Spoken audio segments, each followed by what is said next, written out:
I think we're all here now. I think I saw Tom. We need to have you unmute and bring up the flag. I'd like to get started. Okay. I saw Tom.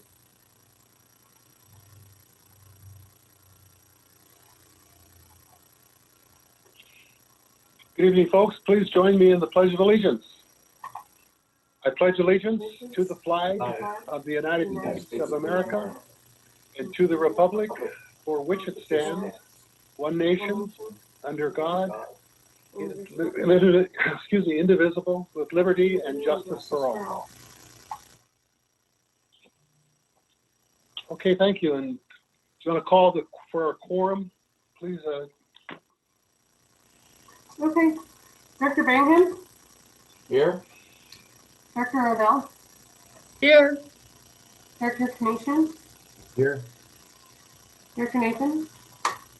Here. President Fulham? Here. Vice President Farnett? Okay, thank you very much. If you could let me have the screen. It should be set up. Okay, let me know when you see it. Yes.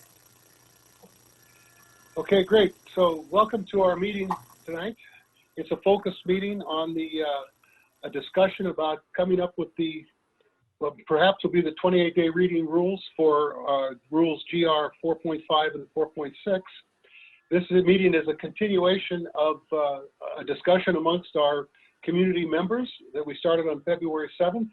It's a long process to try to get as much information as we can from the members. You'll remember that our discussion is supposed to be amongst members of the community. So I hope that you will honor that and only members join us for the conversation. We've received 2 petitions now, have been submitted to the board that our lawyers suggest we consider as strong statements of support. The reason that is that you dig into the depths of the Davis-Sterling rules and what petitions can do. And these petitions really don't qualify as requiring us to do things, but in the spirit of what they represent, which is a strong statement of opinion from 2 different groups in our community, we want to honor those things. One requests a proper vote of all the members, and one offered suggestions for amending our CC&Rs. $Rs, that's interesting. Go ahead, now let's keep going. At this point, what I would like to do is, this is a working session. We are looking to try and figure out what these rule changes are going to look like, which ones will stay, which ones will be added, which ones will be taken out. As I looked at this, I saw 5 sets of rule changes, and I'd like to take them one set at a time, and I have some graphics here that'll help us through that process. The first has to do with signs, flags, banners, and posters in community areas. And that's what this conversation is about. It's about the rules that relate to our community setback and our community areas. There's a change suggested that would make sure that we're focused on that. This does not include the rules that we have with what is in the members' separate interest properties on the lots that you each own. That's not what these rules are about. These rules are about what we have in the community areas and community setback. The second set has to do with that these rules that have been on our books for many years really have to do with election signs, flags, posters, and banners only. And there's a set of rules in there that now they're referred to as political signs. And we think that I believe the conversation is really about that these are election signs, flags, banners, and posters, and that those rules need to apply to those elements. So we'll have a conversation about that.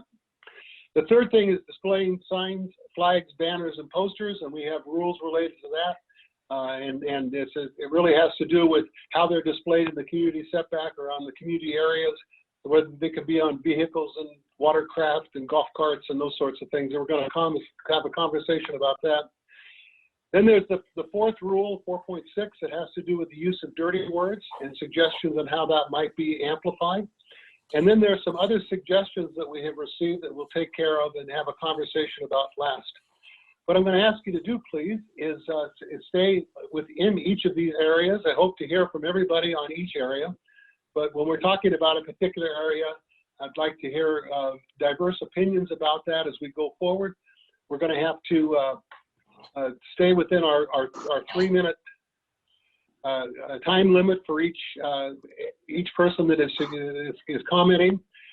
We are looking for suggestions from all perspectives, and you may hear me ask for somebody to speak up on a different perspective. I'm going to try to keep track of what people are saying. You'll see that come up on your screen so that we can maybe move this along. We want to hear everybody, but we want to make sure we get all the ideas down. No decisions are expected to be made by the board tonight. This is a working session to try to understand what needs to be in these changes.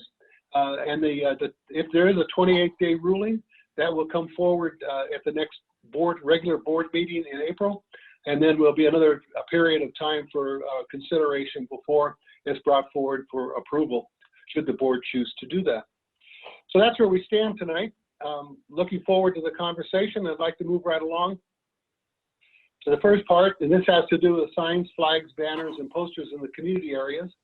If you have before you the board action item, you'll have in there all of the red mark changes for all of the rules. And this is the first one that we're talking about. The way the rule reads now is they're in black, signs in the community setback. This is the criteria for signs in the community setback. That's what it says. And the suggestion is that we change that to signs in the community setback and common areas. This is the criteria for signs, flags, posters, and banners referred to hereinafter as signs in the community setback and community areas. Signs and posters may be no more than 9 square feet, flags and banners no more than 15 square feet. So that's the first set of changes that we want to consider, and I'm ready to hear comments from the community. If you'd like to speak, please raise your hand. Down at the bottom of your Zoom screen, there's a button that says reactions, and you can press that button and you can see how to raise your hand.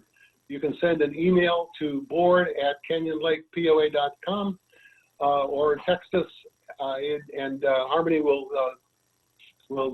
present the comment that you have or try to get you online.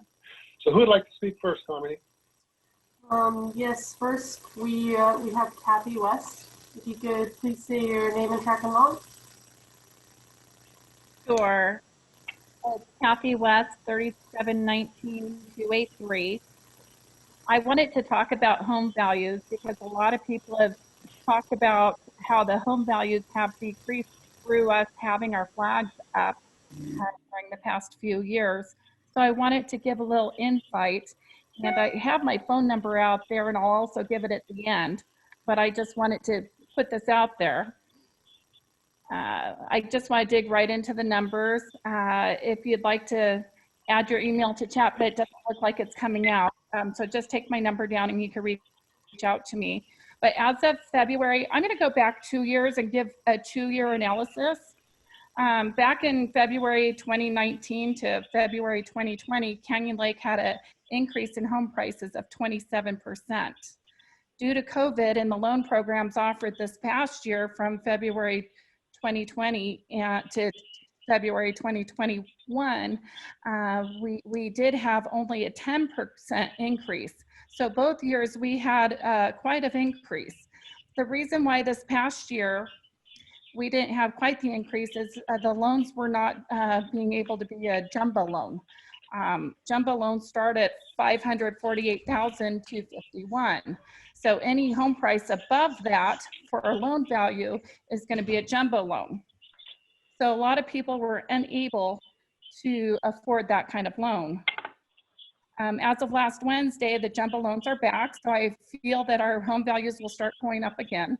I just locked in a new escrow, and it'll close at the beginning of May. This home will be closing at above full price offer, and it's well above the 900,000 range. Now, this past year, my clients wouldn't have been able to come up with $380,000 to conform into the loans that were being offered, and I feel that's why we didn't have such an increase. The next concern that we were faced with was people were saying that they feel unsafe in our community. Until the emergency meeting, I never heard of anyone feeling unsafe due to the people's thoughts or beliefs. In general, From the many agents interviewed, most said their clients are moving here because they feel safe and want it to be with like-minded neighbors, with pride of raising a family here in our beautiful neighborhood. Many love the idea of the clubs, amenities, community activities, and the enthusiasm of our great community. Our support system is like no other experienced in other communities. We help each other, we help our neighbors regardless of their political views or any other views. We did have a few agents say that their clients moved to the outskirts due to them feeling uncomfortable with our community being very conservative. As everyone knows, and the facts do support, our community has been mostly conservative since go. Not one agent said that their clients moved because they felt unsafe due to political beliefs or the flag. Many sales are those looking to get out of California, not necessarily Canyon Lake, as many are locating for jobs or downsizing altogether. I know my time's probably about up. My number is 951-323-1150. If you'd like to text me, I'll send you the stats for the past 2 years.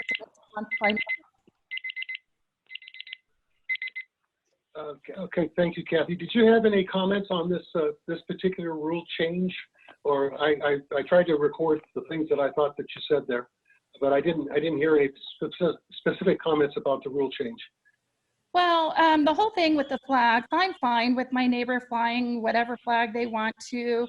We never had unkind words to each other. Our views were different, and we've been neighbors for several years now. We've been kind to each other. I'm not per se having a problem with these new sets of rules. A lot of them look good. I think there's still improvement to be made. I was waiting for you to get to the real estate part because I know that that has been a large concern with many people speaking out, saying that our values have been going down and they have not. Okay, thank you very much. I hope I captured what you were talking about here. Who's next, Harmony? Next is Christy Williams.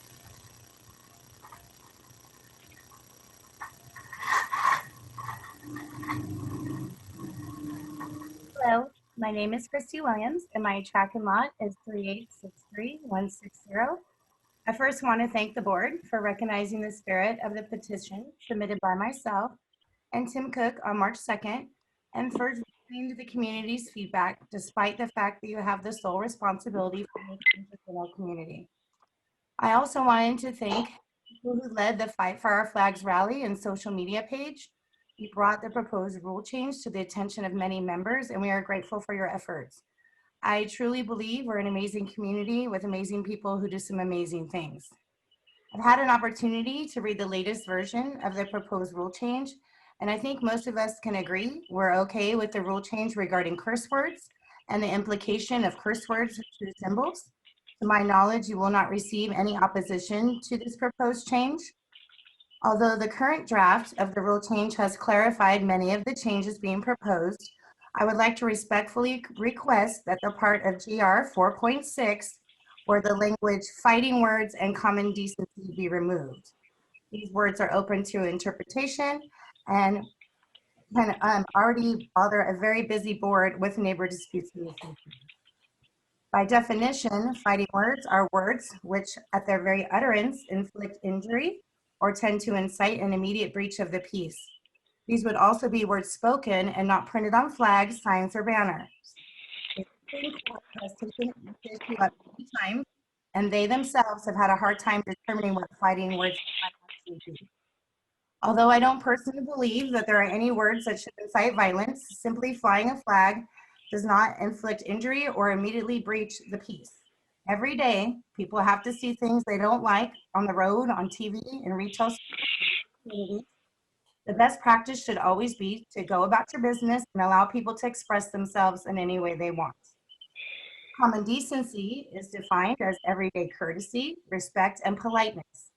The people who have proposed common decency added to DR 4.6 are some of the very same people who on social media have called members of our community racist, losers, bigots, stupid, and people without decency. Some are also the same people who have harassed people on their golf carts and have driven by their homes screaming profanities if they happen to be flying a Trump flag. I think we can all agree that this wouldn't be considered decent behavior, but it's not an issue that needs to be handled by the board. I appreciate the board's time and consideration and hope that after this workshop, you can continue with the important work you are doing on budgets, improvement projects, infrastructure, and amenities, and don't have to worry about policing the flags that people fly. Thank you very much.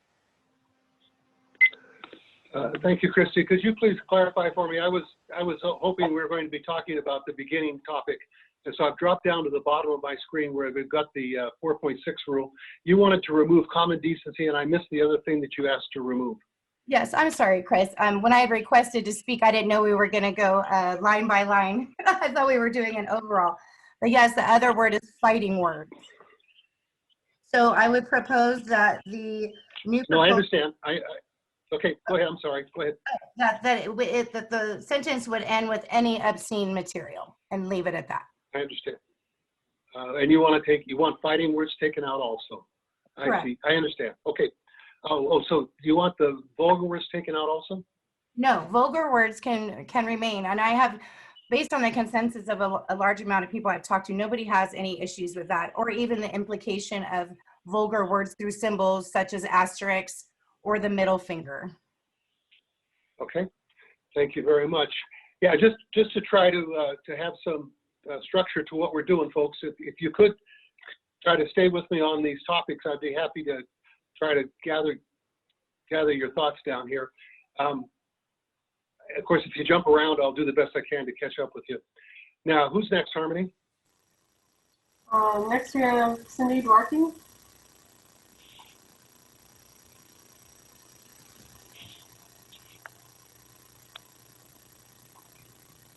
Yes, I'm here.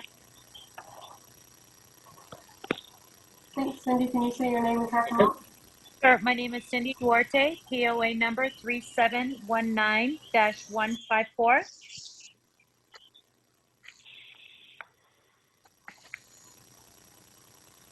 Okay, please go ahead. My family and I moved here about 2.5 years ago from a home of about 22 years in Bellflower, California. We raised 3 of our 4 kids there, but over time our community became unsafe. Our community started having car chases that ended in our cul-de-sac. We had police cornered armed robbers in the driveway between our home and our neighbors. We had several break-ins to cars, homes, and one being assault with a deadly weapon, and her dog being killed and her being knocked unconscious. Also, our vehicle was stolen from our driveway. You could not go for a run or walk in fear of a homeless or a gang member. Our community was good, but the crime rate had went up to 33.17% in our city. This certainly made us feel unsafe. What finally made us our decision to leave our wonderful neighborhood, who had become family to us, our neighbors had become family to us, was one night we were watching our 1-year-old granddaughter, and there was 3 gunshots, and that wasn't the first time I heard them, but it was the first for my husband. And it felt like it was so close because it was on the main street, right where our cul-de-sac had backs into. I say this because so many have forgotten how safe our little bubble is. So safe that Canyon Lake is the safest city to live in the surrounding areas, according to the FBI crime data, with a 1.5 rate. The Friday Flyer on December 2020 posted Canyon Lake as the safest city out of 25 in the state. That is with Canyon Lake being one of the most conservative cities in the state and has been conservative since day one. I recently seen a petition that mentioned that there are assaults due to the flags in Canyon Lake, which is ridiculous. I have researched and called different agencies to find out if there were any assaults reported, and there were none to be found. And to say there is no peace or harmony here in the lake due to the flags is an overstep. Take your boat, your golf cart, your bike, run or walk anywhere in the lake, and you will not have any issues unless you are creating them. When we hear someone say a flag, a piece of material is threatening, we are shocked. Until you have lived where there is true crime, this is an over-exaggeration of the word. Granted, they may not like the words on the flag, what the symbols on the flags represent, but to say a flag is threatening is pathetic. This minimizes the severity of the word and should make us aware of how false the statement truly is. Lastly, I read a statement stating that if I fly a certain flag, I am racist. And that is what I'm conveying to my neighbors. But people who make this assumption have not taken the time to get to know me and my family. And I'll finish there. That's enough. Okay. Thank you, Cindy. I just was curious. Do you have a position on the rule change that have been suggested? Or are you suggesting we don't need to regulate flags at all? I just wanted to make sure I had that clear.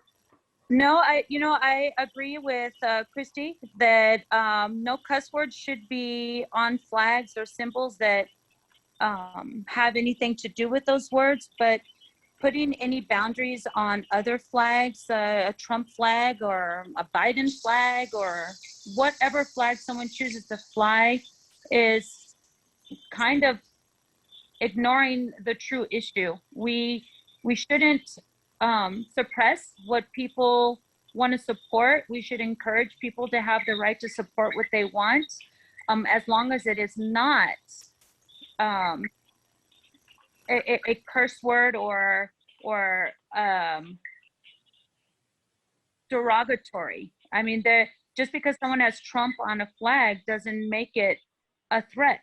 I mean, for heaven's sakes, that's ridiculous. From where we came from, people could fly whatever they wanted. People didn't have an issue. We had issues with real issues, you know? I understand. So I understand. I was looking for some clarity, and I think you've clarified that for me. I appreciate it very much. yes, thank you for Can we your move time. on? I appreciate it. Okay, Cindy, thank you. Who's Thank you. next, Darlene? Sure, and to clarify, sorry, I gave you the wrong information, Chris. To raise your hand virtually, you go under participants and you should be able to scroll to the bottom and you'll see a little feature of a hand that you can raise electronically. We are getting a few messages, so we have Thomas Bowman next. Hi, I'm Thomas Bowman. I'm a property owner at 29807 Big Range Road. I don't know my number. I'm pretty new. Okay. Thank you. Julie and I bought our house here on Big Range Road last December. I found that the price was a little higher than the surrounding towns, including those with lakes. We wanted to be here and were willing to pay a premium because we knew Canyon Lake fit the demographics we were looking for. You see, we moved from Redondo Beach, which is Biden country, to Canyon Lake because it is Trump country. While house shopping, we saw all the wonderful Trump flags. We lived through most of Trump's presidency in Biden country, ironically. We wish to live the rest of our lives here in Canyon Lake. We lived through many months of living near people who said they were for diversity and inclusion, but that was a lie. Democrat politicians want inclusion of only those people that agree with their own messed up thinking and agenda. Their only arguments are lies. Republicans are called angry bullies. That's a lie. We are truly the ones that want inclusion. We want acceptance of all people regardless of race, gender, or even sexual orientation. I am blind to race, gender, and sexual orientation in politicians and employers. I don't care about those things. All that matters is that my leader can do the job right and for the good of those he or she represents. That is why Trump said, "Make America great again and America first." And it is the same reason we Republicans would vote for someone like Rick Grinnell for California governor. He happens to be gay. There are evil people in this community. Excuse me, Thomas. Thomas, we're having a work. Well, I'll just let me say one thing. I'll let you go right ahead. I hope that at some point you're going to talk to me about the rules that we're proposing. Please go ahead. This is all about the rules. There are evil people in this community, and it is not most of us Republicans. We are not the angry bullies. We want everyone to be able to express themselves freely. We believe in free speech. It is those others that want people to be silenced. I came to this community with the intention of flying my Trump 2020 flags. I did not expect there to be divisive members of this beautiful community to restrict my flying my Trump flags. Among the many lies about Trump was the lie that Trump said there were very fine people, referring to neo-Nazis and white nationalists. Just like on this issue, there are very fine people on both sides of this issue of permitting flags, like the tearing down of the monuments in Charlottesville. There's very fine people. Please don't continue this demonization of Trump supporters by eliminating Trump 2020 flags. There are very fine people on both sides. Let's remember that.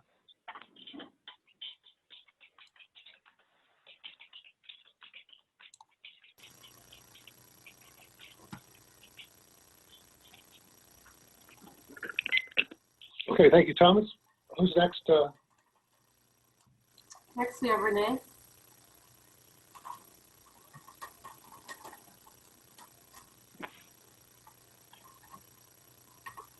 There we go. Thank you, Renee Griffiths, track 3778-154.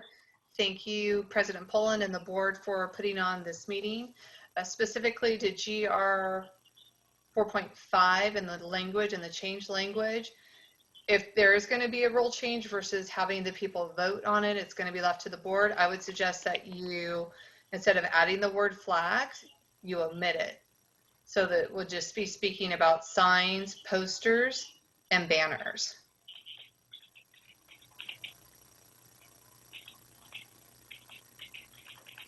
Thank you.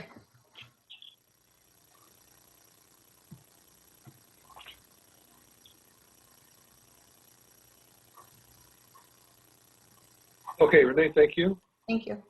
Who's next? Next, it's under Sherry's iPad. If you could say your name and track them out, please.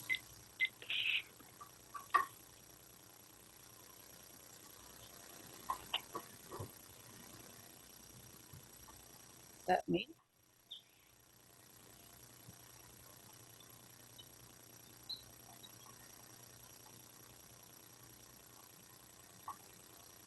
I'm sorry, who's supposed to be speaking? It's a Sherry, and it looks like she's unmuted. So if you want to go ahead and say your name and track them Yes. out. Oh, can you hear me? Yeah. Okay. This is Sherry Gonzalez, and I'm 3804-108. And I'm the owner of SRG Design here in Canyon Lake. And one of the big things is that we sell is flags. And it's really hit home with me to hear people say they're afraid of flags, or it's just, that's probably the biggest thing that's hit home with me. I've had issues with people calling the farmer's market where we set up every Sunday and complaining about us selling flags to Canyon Lake residents. I hear people saying they're being bullied by the flags flying. If anything, my business is being bullied by this. Also, we've had, like I said, we've had several people call and complain about us selling our flags. One of the things I want to point out too is that we've never set up shop in front of our house, and we've never driven around and sold flags. I know there were a few people that had businesses that were setting up in front of their houses with flags. I want to reiterate that that was not us. We've done everything legitimately. And I do agree with the foul language flags. I do not think that they should be flown. Even though we can sell those flags, and if somebody requests them, we would, but I don't agree with putting those on your homes in Canyon Lake. And I would just like that to be known, because like I said, this has been affecting my business, because people literally take the time out of their day to call over at the farmer's market and complain about what we're selling to residents in Canyon Lake. And also, we have not sold any curse word shirts about Biden at all whatsoever to anybody. We do not make those. So I just like that to be known that, you know, I guess that's it. I don't know if you have any questions. So Sherry, I just was curious, the topic that I'm hoping that we can focus on right at the moment is whether we should talk about signs, flags, posters, and banners all in these rules that really have to do with the election and 90 days before and 10 days and after and that sort of thing. Setting aside for about the dirty words, and I was just curious what your position was on whether we should go ahead and include the flags, posters, and banners in this set of rules. Not flags. No, I'm okay with the rules, how they've been for the posters and banners for elections. That's fine, but I don't believe the flag should be included in these rules. Okay, thank you very much. Okay, thank you. I may say, if the other directors have any questions, please speak right up. I'm just trying to gather the information here, but I'd be glad if you have questions to have you ask them. Okay, Harmony, still hoping to be focused on 4.5. Is there someone, could I ask somebody who could speak on behalf of making this addition? We've had a couple of folks say they don't want the flags added. It'd be nice to have a couple of folks give us an opinion about why they'd like to see the flags added, if you would like to. So who's next? Okay, Phil Cohen. There we go. Hi, Bill Cohen, tracking lot 3719 and 187. And I just want to first say thank you for the opportunity to do this kind of workshop to address the board. I've had the privilege of living here in this little piece of paradise for 28 years. While most of us at some point in time have bristled or disagreed with some of the POA regulations that there are, but there's a reason why they're there. And they're there to protect the rights of all property owners, all of them. I'm in complete support of the First Amendment rights of free speech on one's own property. You know, I support and display the flag of the United States. Now, while I defend these rights of others, I also have the right to have views of this beautiful landscape without having excessive political messaging. The rights of individuals are not infinite. The personal rights end at my front door. The issue at hand is not in someone's home, but rather in the areas where both parties have ownership. In this case, the area is open to all property owners. Here, the rights of the individual cede to the rights of the entire community. It's why we have POA rules in the first place. The POA needs to protect the rights of all owners, not just a group, even if that group is the majority. Thank you. Okay, thank you. Scott Reedus. Hi, Scott Reedus, 3716 lot 12. So as concerns 4.5, we're going to talk about terminology of what can go on these signs later. We are going to talk about terminology in the next set. This So I really think has to do with the size and what have you, right? So I think a 9 by 9 square foot, is that about the size of a real estate sign? And then the 15 square foot flag, that's what, about a 3 by 5 foot flag? Mm-hmm. I'm fine with those sizes. I mean, my personal opinion, if you start getting too big with signs and start flying, 30-foot flags out there, it's going to make the community look a little gaudy. So realistically, looking at 4.5, just, yeah, fine. Okay, thank you. Yep. Harmony, who's next? Beverly.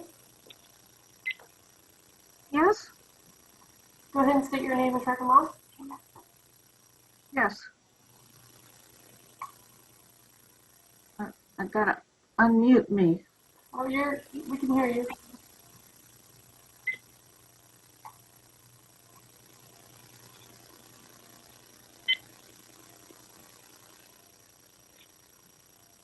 Can't hear you now. Can you hear me? Yes. I can hear you. Okay. Well, I'll speak to what you have up here right now. Could you please give us your name and track and lot? I'm Beverly Shavira, 3831316.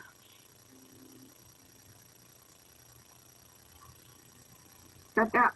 Okay. First of all, the first thing that you have up here is the size, square feet of flags and banners. I'm going by one of our civil codes that gives us size. It's Civil Code 1940.4, and I like the signage size that they say better. I feel like this 9 feet by 15 feet is way too big as far as our aesthetics and being able to speak or say what you want to through flags. It just seems like it's overdone. 6 feet, 6 square feet in that code, which is a codified Sterling Davis Act code.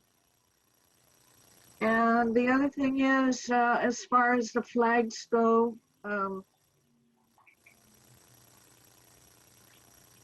there are laws and rules for political flags. That's what I'm most concerned with.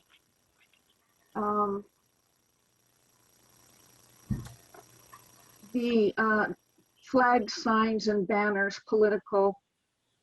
To put this in context, per case law, I'm going to explain our POA rights and so forth.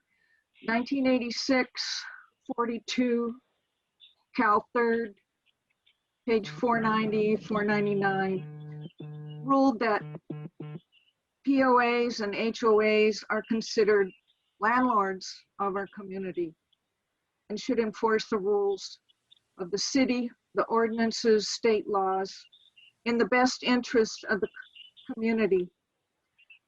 Again, the California Civil Code, section 1940.4, section C, a landlord, which is us, by the way, the residents, our POA is compiled by our residents. Section C says a landlord may prohibit the tenant or the resident from posting or displaying political signs, flags in the following circumstances. Number 1, political sign flag is more than 6 square feet in size. D, a tenant resident shall post and remove political signs and flags in compliance with the time. Is my time up? Yes, it is. Oh, Please finish up. shall I finish? So, we're trying to keep everything together. Could you just summarize Well, what you're trying to say? In a few removing sentences? of political signs, both on private property and HOA property.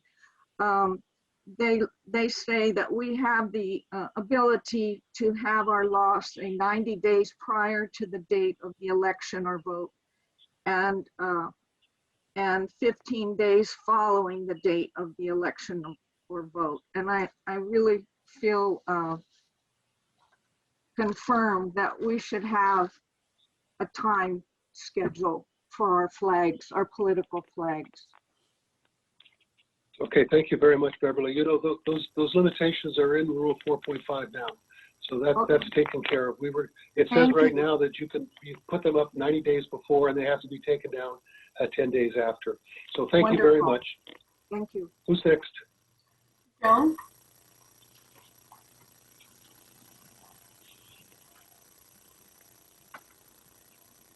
Are you muted on the left side, or are you?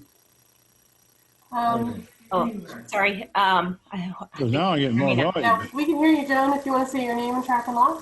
Yep, Joan Acuna, 3716635. So first of all, I just want to say thanks to the board for taking the time to do this. I think it's really important for us all to be able to voice our opinion on it. I did prepare a little bit of something so that I wouldn't lose track of what I wanted to say. But I think it's fair to say that we all have chosen to live in this beautiful community, and it's our own little bit of paradise. And that's the one reason that we are all here fighting for what we think is right. And it's the very thing that we have in common. And we all want to live our life the way we want to live our life. I do think, though, that politics are really getting in the way of our little bit of paradise. And I doubt very much that we'll all ever agree on politics, but the division and the divisiveness is getting out of control. And I think anybody can jump on any one of the many Canyon Lake pages and see the mudslinging that's going on over all of this. You know, I've lived here for 20 years, just past 20 years. And I just feel like never before have I seen any sort of, you know, divisiveness that's the way it is right now. I see people are just spewing their opinions on everybody else and not really saying things to be tried, you know, trying to understand people's point of view. And I really feel like that's on both sides, not just one or the other. I believe personally that this flag situation, and when I say flags, I mean flags, banners, whatever. It's really causing a lot of the debate. And I, for one, think— Can't get in here now. Excuse me? I'm sorry, what did you say? Please don't interrupt. Please go ahead, Joan. I believe that since we all own the common property together, where, you know, I've heard freedom of speech. Freedom of speech is great, and we all have our opinions, and that's great. So do that on your own property, but when we're all in the common area, I feel like it should have some regulation. I feel like it has to be a neutral zone. And quite frankly, I don't want it to be judged by either my political views or somebody else, be judging somebody else for their political views. But anytime you go to a park, you're inundated with flags that people wanted on over everything. And it's gotten out of control. And I want to judge my neighbor based on the character that the neighbor brings. And I'll use Tim Cook as an example. I've known Tim a few years. I've seen him many times over in Pepe's and kicked his butt at some pool, and he's kicked my butt at pool, and he seems, for all intents and purposes, a really nice guy. And had I just seen him for his political viewpoint with these flags flying everywhere, I might have had a different opinion initially when I met him. So my point being, I think that instead of having a look at everybody's political stuff everywhere, we should limit to a time so that we're not judging each other. And, you know, Tim might not get my vote, but I would certainly buy him a beer. So I think that in the common areas, it should be really limited to, you know, 60 days prior to the election. And then the common areas, it should be the American flag, because I think we can all agree that we can celebrate that. So that's my thoughts on it. Okay, thank you very much. Daniel?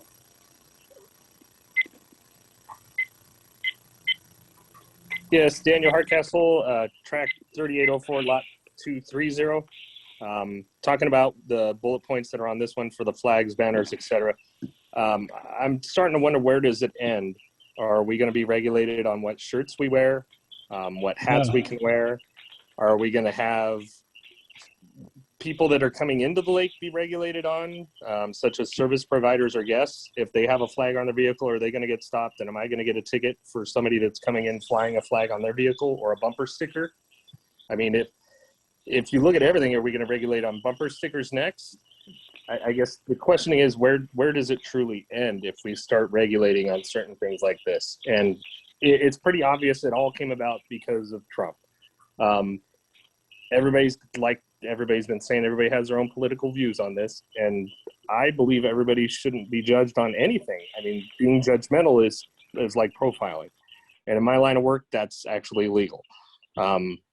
I feel the safest to be able to fly my flag, fly any flag I want, including a blue line flag in Canyon Lake, whereas I have never felt safe to do that before in my profession. And you can pretty much figure out what that is at this point. That's why I live here. I live here for the safety of my family, my friends, and the community. I actually come into the community to take care of this community and provide the safety for the community. I have never seen anybody up in arms, start physical fights, arguments, or anything like that has been stated. There's no documentation of it. There's no police reports on it. There's nothing. It's all hearsay at this point. To take away our rights of what we want and what we can fly, and the community setback, does that mean our golf carts, on our personal vehicles, on our boats? Whereas golf carts were required to have a flag. But now to say that you can't have certain things on it, I agree with the fighting words part of it being vulgarities. But what constitutes a fighting word? I mean, the F you this, the F Biden, the F Trump. Yeah, nobody needs to see that. We definitely don't want our kids to see that. The other profanity words, please get rid of those. I am all for that. But to tell me what I can have on there, if I can't have, say, an American eagle crossing over the flag, which is what some of the people, the American flag, which is some people say that's not a defamation of the American flag. People are flying black flags. We've seen that. But I fly a blue line flag to represent those in law enforcement. Other people do the red line flag for firefighters. We got the green line for Army. There's all of them. If you're going to take away flags that are political, who's to say that's not a political thing? At what point does the American flag not become a political thing? I don't agree with this new rule. I have no problem with the size. I mean, that is written in 4710 of the Civil Code. That I don't have a problem with that. Thank you. Daniel, just so it's clear to me from my notes here, we're talking about whether we ought to include flags in the regulations that have to do with elections. Are you saying that flags should not be included or should be included in those regulations? It depends. So when you say political flags, what makes it a political flag? If it says vote for me because I'm running for the board, yeah, I understand that's a political flag. Trump 2020, Trump 2024, Trump, I love, make America great, Biden, we love you. Any of those are not truly political flags. It's just a people's belief on who they like. I mean, if it says vote for Trump 2024, obviously, yeah, we can say that's a political flag. If it's a Trump 2020, well, can that be political? It could be. It's all open to interpretation is a problem. I think if you're going to word something, you have to make it a little more clarity on it. Okay, we're going to be talking about that in the next set of comments that we have. So thank you very much.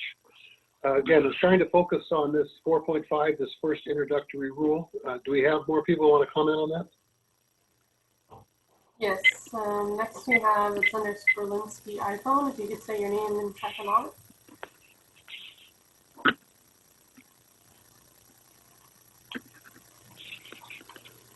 Okay, this is Linda Sproul, 3778206.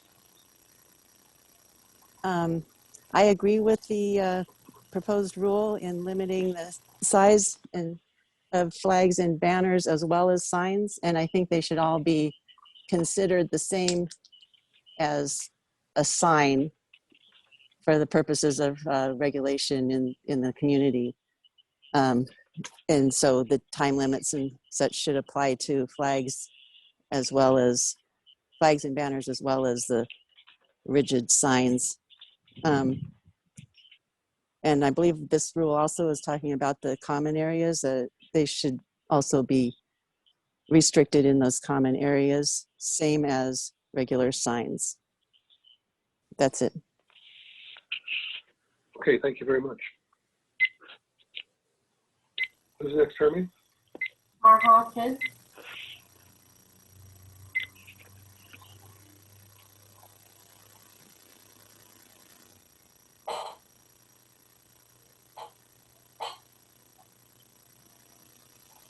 Marha, if you could unmute.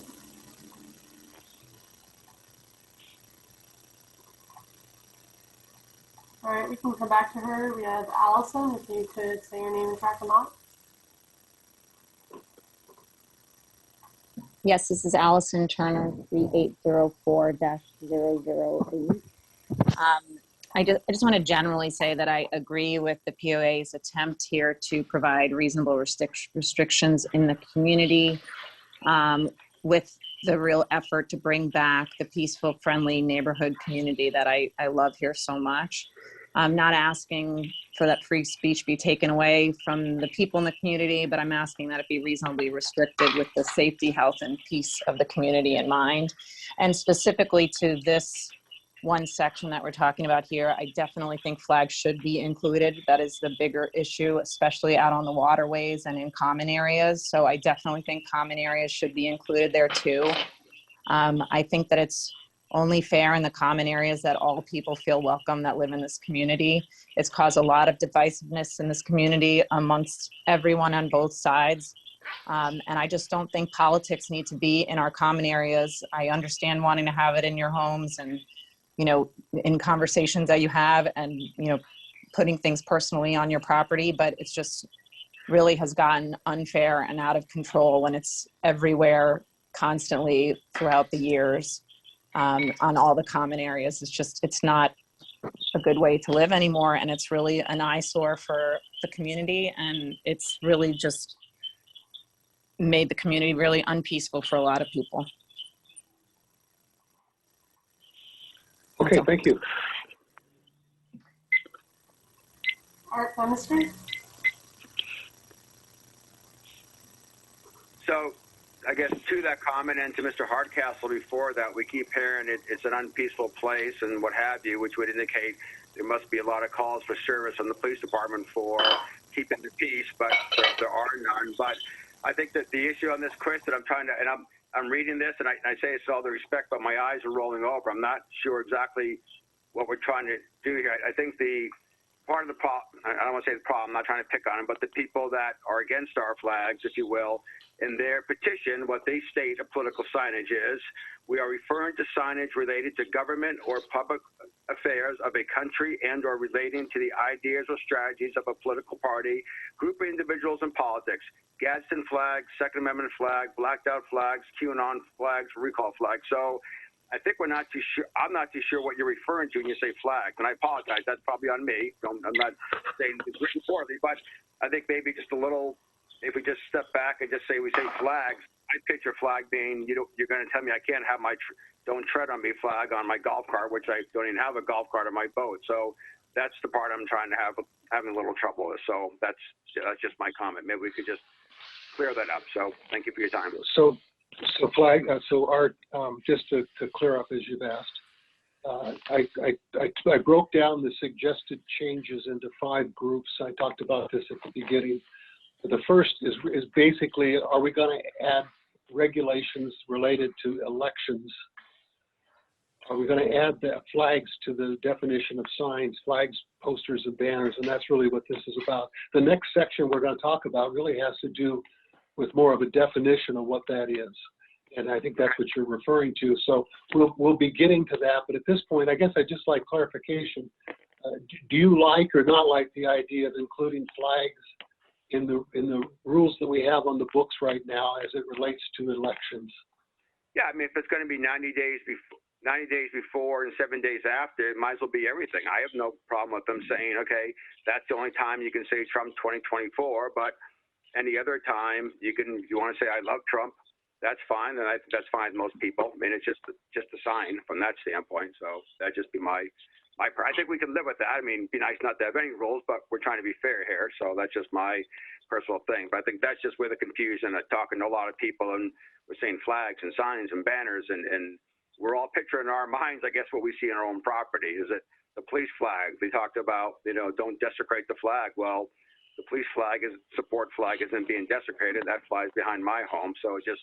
I think that's the area maybe, again, that may just be on me being confused. I'm a little older, so it takes me a while to catch things. But to answer your question, yes, if they include flags on the 90-day period on that, if it's just that election flag, might as well if you're gonna restrict it from everything else. Just my opinion. Okay. Thank you very much. Appreciate that, Art.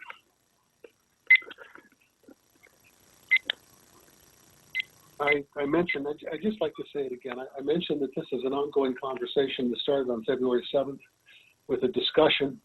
And in that discussion, we asked the question is, what flags, if we're going to include flags, what should we include? And that's a lot of folks made their statements, and that has really taken on a life of its own. And as we have made suggestions here moving forward, including this set of suggestions, we're trying to bring that into some limitation. So all opinions are valid. I appreciate that. I just want to say that we need to focus on where we are today, not where we were back on February 7th, because this really has been continually evolving as we try to find the middle ground for our community. Who's next, Harmony? Marla Finn? Can you hear me? Yes. Okay, I wasn't going to speak at all. I've had a lot of personal stuff going on, but I felt it was important to speak up and be in favor of including the flags. I've lived here over 31 years. You just have to listen to, especially the gentleman that said he moved here because it was Republican and conservative. I'm a very much in the middle type of person. I have 7 brothers, 2 are police, 2 are fire. My husband is retired LA County Fire. I am an independent. I have never seen so much bashing, political bashing in my whole life in Canyon Lake. It is up to the POA board to find something that makes everyone feel safe. The reason that you don't have a loud group speaking up, although they also did their own little petition, is because they are afraid. They don't want to be attacked. They don't want to be persecuted. They don't want somebody coming to their house. They don't want to be identified. They don't want issues with their neighbors. They just call for the same thing we all want. We all came to Canyon Lake to have a beautiful, peaceful, wonderful, not even give a rat's ass what your neighbors, who they vote for. We all have the same rights. So when somebody tells me this is Trump town, no, it's not. It's individual, independent people that live here that have nothing to do with you that vote for Trump. It has to do with my rights as a homeowner in here. Otherwise, you want me to say California's blue? Goodbye, time for you to move?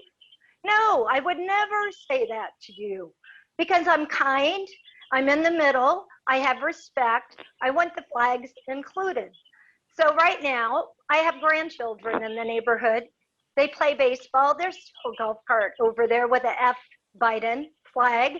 I've brought it up in the past. It's still going over there.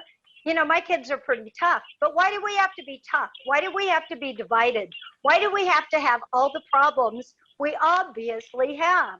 Otherwise, we wouldn't even be talking about this over and over and over. Take the problem away and include flags and get us back to why we moved here, please. And I have a question. At the golf course, do they allow all those flags over there? Because I know usually, you know, amenities are particular in what they wear and what they have and no shorts or whatever. So, you know, Chris, I'd like one of your political signs because I have respect that you are doing this and that you are listening to us and you are trying to find a solution for all of us. But I want you to know we all matter. We all have an independent vote. I respect my neighbors and thank you. Okay, thank you very much. I will just answer your question.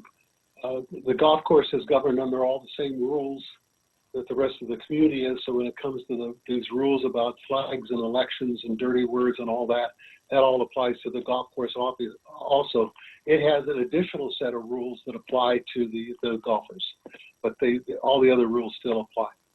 Okay, I'd really like to move on if I could. We've spent an hour on this. I think we've gotten a good cross-section of opinion.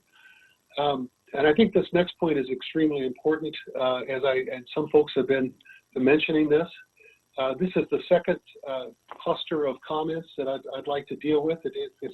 It's rooted in our general rule 4.5A, election signs, flags, posters, and banners only. Now we're moving forward with the notion that flags will be continued, and we've had a conversation about whether they should be continued or whether they should be referenced or not. And I hope we can just for a moment say, well, okay, let's just say they are. What do we want our election signs, flags, posters, and banners to include in this attempt we're having to regulate the election signs? And it says that the key thing here, and it runs through the next issue also, is to change the word political to election.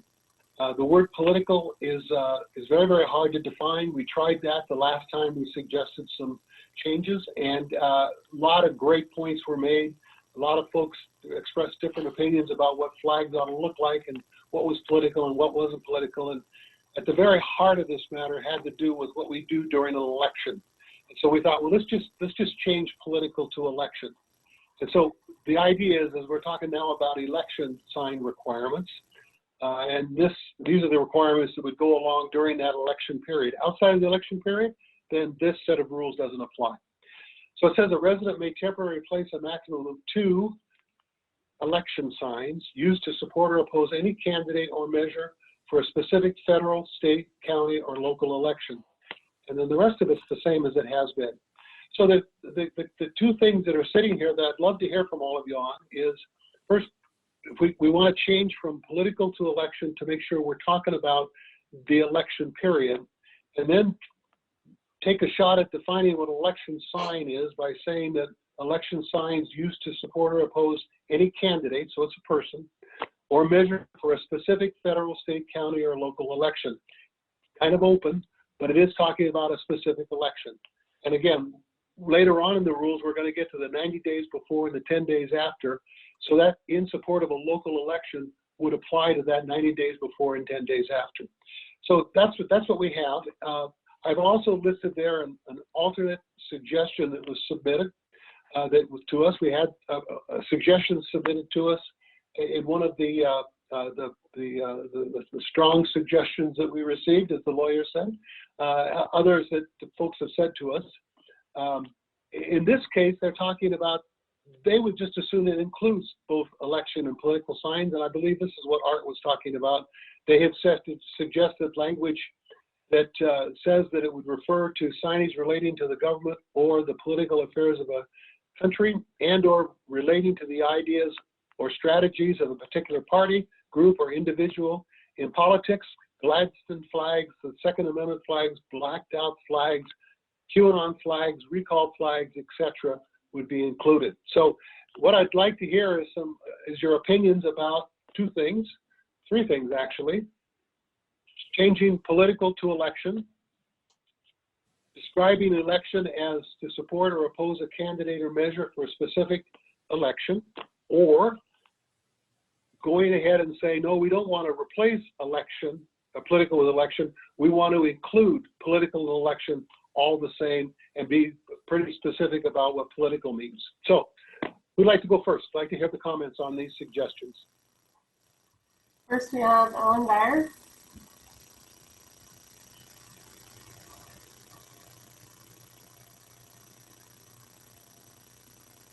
Ellen, if you could unmute, say your name and check them out, please. Oh, I guess you're talking to me. I wasn't sure. I couldn't understand what you were saying. Oh, yes, and we can hear you. I'm sorry. Yeah, I am not in favor of having the term political apply to all signage.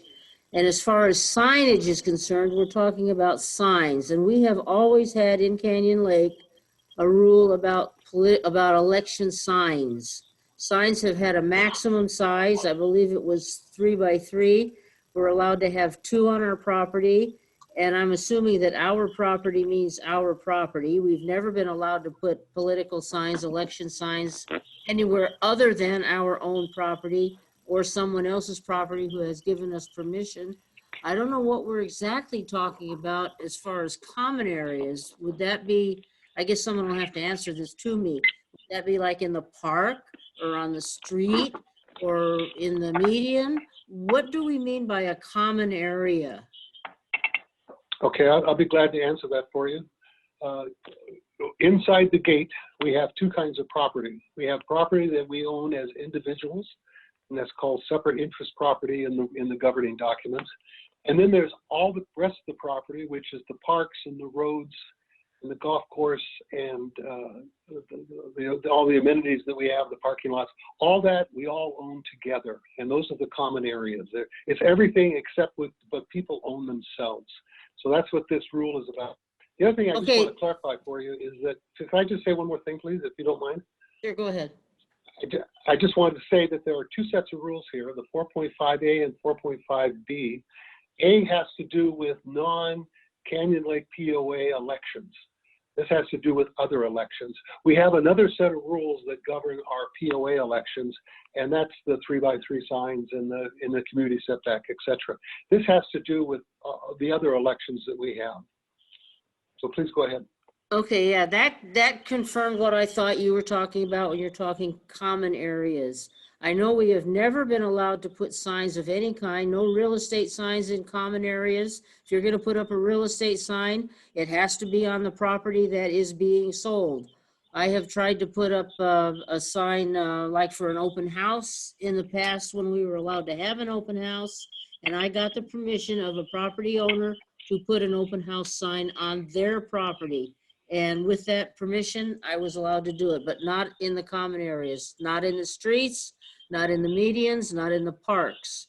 So that takes care of that. Now, I'd like to know who is going to decide what is a proper sign to put up. Are we going to have a sign czar that's going to go and say, ah, that sign is good, that sign is no good?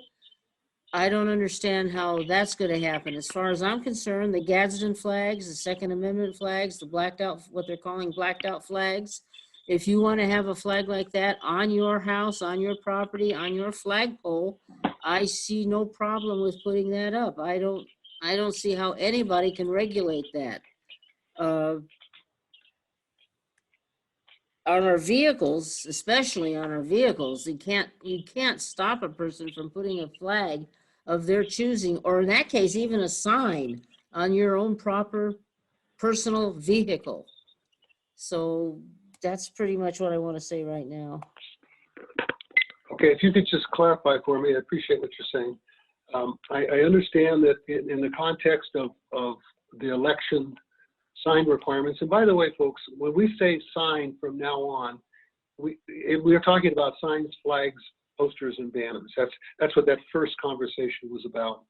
So what I hear you saying is that you have no problem, or you would have a problem with having any limitation on the political sign. So this change that we're suggesting of taking the word political out of the rule and just talking about election signs, flags, posters, or banners would be okay with you. Is that fair to say? Yeah, I would be okay with separating election from political, because when you're talking, like, say you're talking a Gadsden flag, I don't even consider that political. Maybe it is. Second Amendment flags, the blacked out flags, the QAnon. I'm reading your red letter here. QAnon flags, recall flags. That is not an election sign, that's a political sign. And for people to be able to put up a flag that gives their political opinion, I don't see how anybody can say that they're frightened by someone's political flag. I'm certainly not frightened. Please don't interrupt. Go ahead. Somebody interrupted. It's really important that we not interrupt each other. Could you please go ahead? I don't see how anybody can feel frightened by someone putting up a Gadsden flag. I'm not frightened if somebody puts up a rainbow flag. That doesn't bother me. LBGTQ flags don't bother me. That's your personal opinion. You have a right to your opinion. The only thing I don't like is for someone to try to force their opinion on me. Okay, well, thank you very much. I appreciate the clarification. Okay, Tiffany, not Tiffany, Harmony, I'm sorry. No Harmony, worries. who's next? Next we have Daniel. If you could say your name and track them on. Daniel Hardcastle again, 3804-230. I think the big thing is going to be to get it a little more clear on what political versus election, like I stated before. And I agree, Gadsden flag, Second Amendment, all that. You really got to tell us what exactly you don't want us to have. I mean, if we're going to make this rule, because at what point do BLM flags become a problem? But like she said, a rainbow flag. What if you don't like the Dodgers? Well, you know what? I don't like the Dodgers, so I don't want you to have a Dodgers flag. I mean, if we're going to regulate on these things, the biggest thing is, where does it end? So I think the biggest problem is, what is considered political sign, flag? What is considered an election sign or flag? If we're going to be limited to 90 days, I mean, if different things are coming out in this world, as we know, every day, it seems like. Where are we going to stop limiting what we can and can't do in Canyon Lake? So Daniel, let me just ask you a specific question. I appreciate what you're saying. In that the red change in the first part of 4.5A, it defines what an election sign is. The alternate suggestion had to do with political, and I understand that you're not interested in anything that has to do with any limitation on political signs, flags, banners, or posters. I understand that. But I'm just curious, it says election signs used to support or oppose any candidate or measure for a specific federal, state, county, or local election. Without worrying about where this is going to go next, because that's really up to those that are beyond us. But for right now, is that enough of a limitation? Is that enough of a definition of election signs that could give you comfort? Or would you like to see some change to those words? I think, honestly, it would need to be changed, because if we don't want any kind of election sign, flag, or whatnot, like somebody stated earlier, if you put "I love Trump," is that going to be considered an election flag? Or if "I love Biden" or "I love Newsom," which I don't see anybody flying, but is that an election flag? I understand. But you see, could you say that it was in support or opposed to a candidate for a specific election? Because that's what this says now. I don't know. Maybe what you're saying is that you'd like to see more clarity there. I understand that. Yeah, I think more clarity, especially if we're going to involve community patrol with making the decision to come out and issue the citations, because believe it or not, I've been one involved with them, and I had to tell them how the rules actually read, and they apologized to me at one point for something that happened at a campground.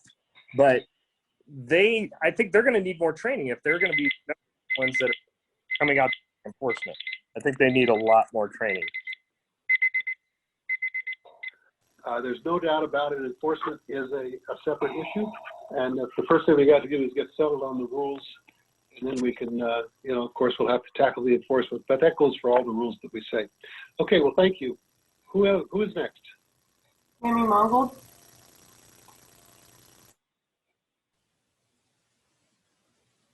Hi. Can you hear me? Yes, thank you. Yes, you can. Okay. I'm having a really hard time with this. And I went in and I read the Davis Sterling rules, and it appears there are none on flags other than size. I don't see why we need to change the rules. We've been in existence for how many years, Canyon Lake, and we've survived on the rules that we've had. And I don't understand why, just because this election was ugly, now everybody's feelings are hurt and we're each pointing at each other. Can't we just be neighborly and respect each other's opinion and love thy neighbor for whatever they believe in, no matter what it is, like we've done for umpteen million years? Why do you guys have to make rules upon rules upon rules? It's so silly. We don't need new rules. We need to learn how to get along with each other and respect each other's opinions. We don't need more rules on flags. Nobody needs more rules. The Constitution tells us what to do. That's the only rules we need. I'm done. Thank you very much. Harmy, did you lose my screen? It looks like I lost my internet connection. Yeah, we only see you on a phone connection right now. I'm sorry, could you say that again? Yes, we don't have your video anymore. We only have you on the phone. Okay, could we just take about a 2 or 3 minute break while I reconnect? My internet dropped.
Hello, Harmony. Can you hear me?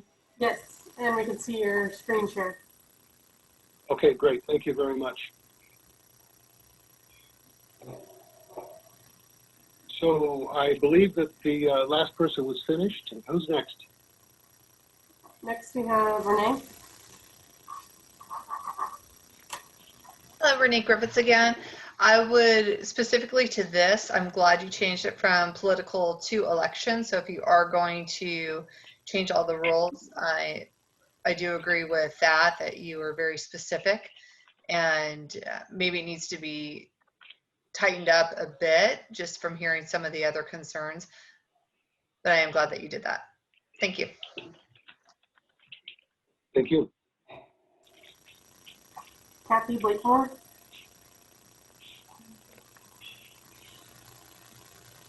Kathy Blakemore, 3846226. Are you able to hear me? Yes. Yes, I can. Okay, perfect. I just wanted to register my support of the new wording there. I think it can't hurt to further clarify and add more guidance. And I think that's exactly what that does. I have also heard some people talk about that it's okay to fly this flag or that flag, including like the blacked out flags, the QAnon flags. I really think that we need to have some clarification on those, because I'm not sure that people actually realize the meaning behind those. And I know we're going to be talking very soon about vulgar words and all the kind of stuff on flags. And when you talk about vulgarity and in terms of ideals, I think some of those flags definitely are not appropriate for a family friendly community. So thank you very much.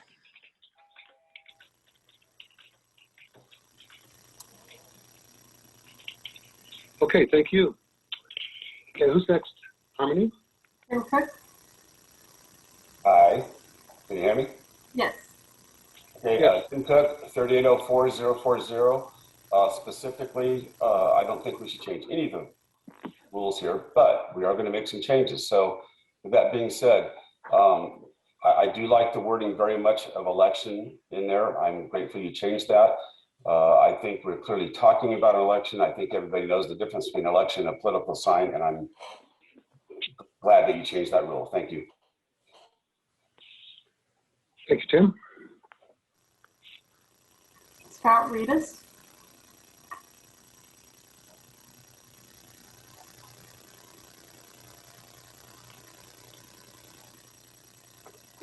I think you had mentioned that separation of, I think election should just be any person where there's a date and a vote.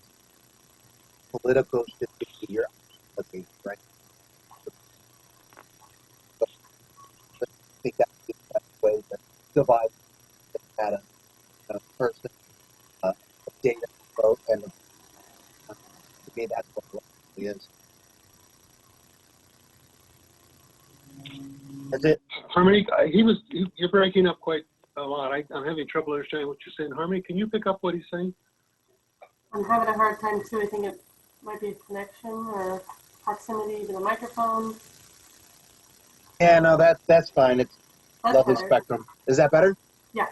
Okay, so all I was saying is that I think that election would include a date, a person, and a vote.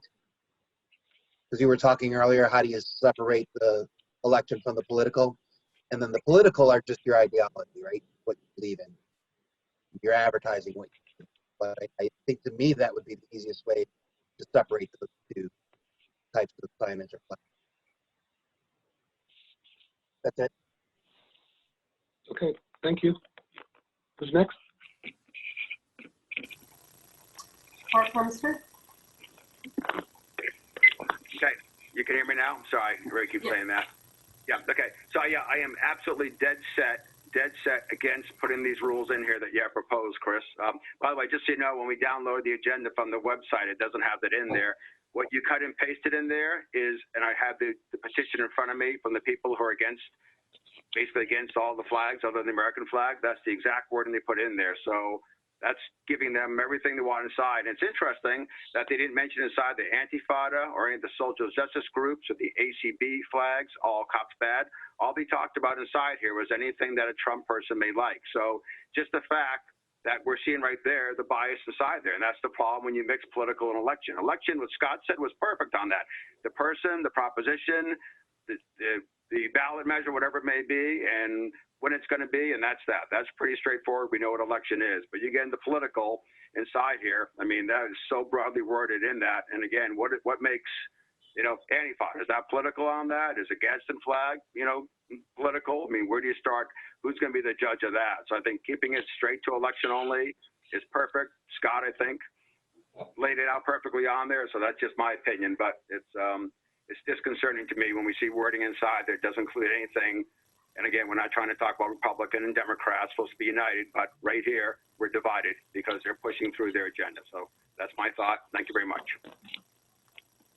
Well, Art, a couple of words you said, I just want to clarify with you. We produced a set of suggestions for everyone to look at. We asked people to come back and make specific suggestions. You'll notice that on the screen right now, it says alternate suggestion submitted. And it's very important that I put in there exactly what they gave me so that the community would have a chance to see where we had come in our evolution of the words and what another group of people had come forward and said they wanted added. And I wanted to have the community come back and say, we like what we're doing, we don't like what we're doing, we like the alternate suggestion, we don't like the alternate suggestion. And I believe you've made yourself very clear. You don't like the alternate suggestion, and I'm going to assume that you are on board with the change of political to election and the definition of election. Yes, sir, I am. And I think what you're doing is good on that. I didn't mean to sound negative on that. Just kind of a little bit of a hot button. But so no, I think what you did is good on that. Thank you. But yes, just the election only. Scott Reedus' definition was perfect on that. That's very clear. We can all understand what an election sign is then. That was the best thing of all night so far. Okay. Thank you. Who's next? Allison, if you could say your name and track them out.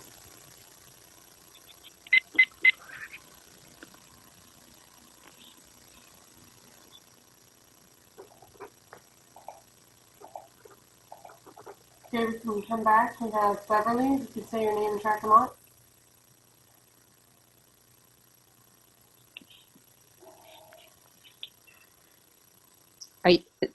I'm sorry, I was speaking. Are you on to Allison? Yeah, go ahead. I'm sorry. I was speaking away and I guess I was still muted. 3804-008, Allison Turner. I guess I'm a little confused with what election flags, what that means as far as limiting the, Biden 2020 or Trump 2020 flags. Like, how does that affect those flags from not being flown throughout the, 4 years of a presidency? I guess I'm asking that question. I'll offer my opinion. I believe that a Biden 2020 or a Trump 2020 flag is a election sign in support of a specific candidate for a specific election. If you accept that definition, then that flag can be flown 90 days before the election and needs to be taken down 10 days after. Okay, I agree with that, and I'm fine with that definition. And then obviously that's one of the things that we're hoping to get done here is to limit it to the 90-day period. So I totally agree with that. I think adding the political signs and election signs in the proposed language there in the common area space would be very obviously helpful to the community, and not having any kind of political flags or signs on the community areas and the boats and the golf carts, I think would really be very helpful for a lot of people in the community. It's just gotten very in our face. It's very aggressive, and it isn't neighborly. I know the person that just spoke about not needing rules. I just don't think that that's true. It's gotten out of control. I have neighbors with 6 flags, Trump, enough of the bullshit flags on their property, and it's trashy, it's ugly, and it's embarrassing. So there really needs to be some regulation here. So could you clarify for me, please, just so I understand? When you say, I wrote down, doesn't want any political signs in common areas. Since the political signs now are not the election signs, these would be political signs that have to do with various social issues that are around us. Are you saying that you don't want to see any of those kind of signs in the common areas? Because this really opens the door for that. Well, in your I can't see because you're not down at the area. You have the suggested additions in the language the above. Suggested addition, yeah. The suggested, So there, the alternative suggestions. Yes. So you have. You're not in support of the alternative. Okay. No, I'm saying I would love to have both election and political signs not in the community areas. I fully agree with that alternative as well. Okay, I understand. Thank you very much.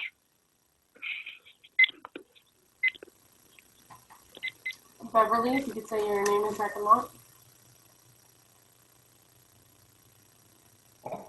Hi. Hello, we can hear you.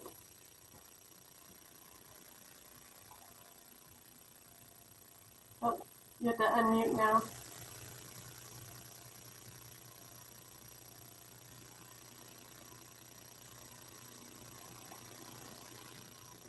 You can unmute again, Beverly.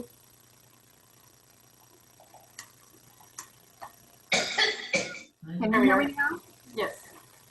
I totally agree with using the word election as opposed to the political signs. However, I do agree with two of the ladies, the last one, Allison, that some of the political signs in our common areas or anywhere, I don't believe everyone knows the history of some of them, especially the Tread on Me. And they are definitely signs that indicate that they want to rid us of our whatever rules or our democracy or our constitution. That's where it came from the 1755 Revolutionary War. It was the British Americans made that flag because they didn't like our budding democracy and our constitution. They wanted to remain loyal to the king. And that's where the Gadsden Don't Tread on Me sign comes from. And I'm opposed to signs that were created for those purposes.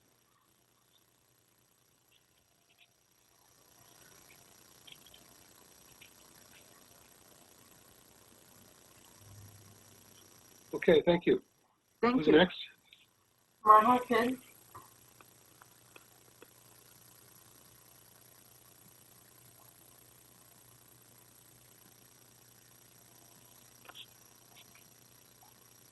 Can you hear me? Yes. Okay, 3778201.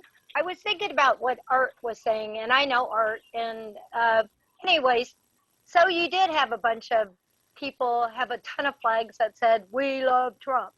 And they all go down there on their boats every day during the summer, down at the main beach at sunset, having a party every single time.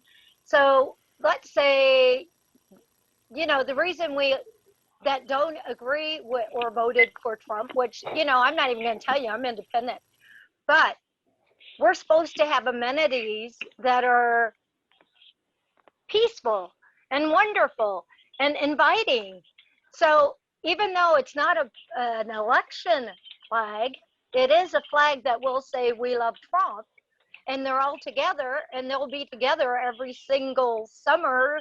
And I have nothing against beer or wine, but I mean, this place in here is a party. So if that's okay with you, that's what I see when you're gonna still allow "We love Trump." And then also, like, I went out and took pictures of my friends at the Trump boat parade. And I mean, that was okay, but at what point are we gonna get back to the rules where, just like we just had the golf cart parade, you know, we started in the last year and a half, everybody demonstrating, everybody protesting, everybody doing what they want. We had a ton of rules that were broken with the last golf cart protest that started at Gulffield and ended up at the POA.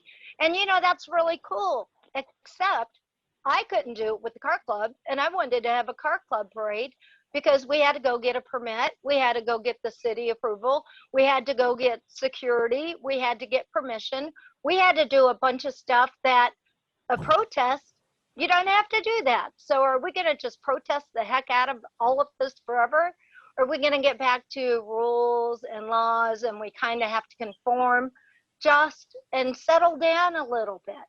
So I encourage you to take out names, anybody political. Why? I don't even know why everybody's got to fly a darn flag everywhere. It's like we all matter the same. We all have the same vote. You know, why? So, okay, just consider including election as being a political name. And then as far as the other things, I'm not clear on that. You know, the rainbow flag, the blue flag, the police flag and things like that. I would say maybe offensive flags need to go. So if there's some clarity on offensive flags, I'd be cool with that. Thank you. Yeah, I just wanted to explain about the difference between the flag rally and the car rally. As I understand it, whenever we have an event that is sanctioned and participated by the POA, and the car rally is such an event, then it's important that the organizers sign a waiver and follow some rules because we're a part of that and we carry some of its responsibility. A rally, a bunch of golf carts driving around with flags on them, is not a sanctioned POA event, and the POA really carries no liability except to we are responsible to enforce our rules, which really have mostly to do with traffic. And so I just wanted to explain that there is a difference there, and it's not that we're overlooking one and we're not overlooking the other, but you know, for what that's worth, I wanted to give you my understanding. Okay, who's next? So may I ask a question, Chris? May I ask one question? So Sure. If, per se, a bunch of cars got together and did a rally and it wasn't POA sanctioned, couldn't we just do that, like a Friday night rally? Yeah, I don't see why that's any different than a flag rally on a golf cart. So I don't. Yeah, you have to follow the rules, and of course. I don't see a problem with that. Okay. That's my personal opinion. Yes. You can okay. when you get if you get a citation and you get to the appeals committee, I would rather you not say that the president told you it was okay. I gave you my opinion of my understanding of the rules. Okay, it's a deal. Thank you.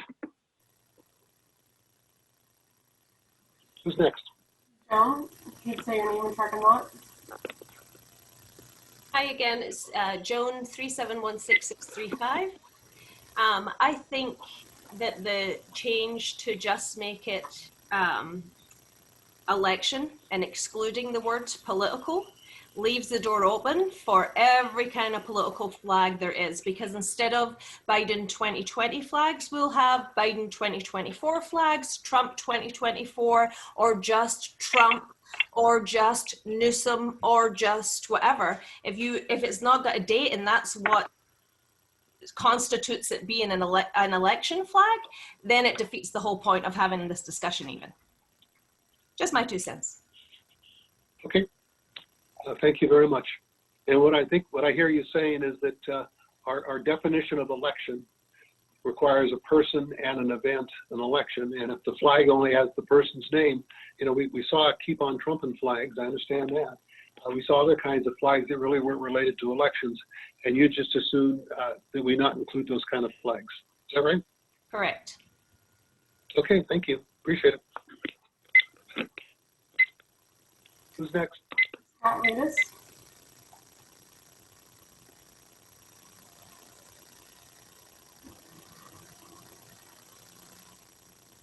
Scott Reed, 3716 Lot 12.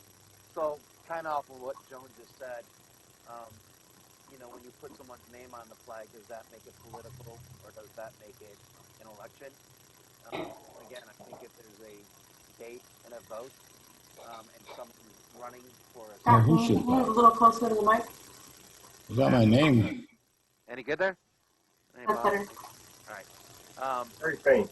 So, you know, if you have a person that is running for a political office and a date, that's your political flag. I mean, technically right now, if I wanted to put a Trump 24 flag on my house or Biden 24 flag on my house, neither one of them are running right now for 2024 election. So is that going to be a political flag?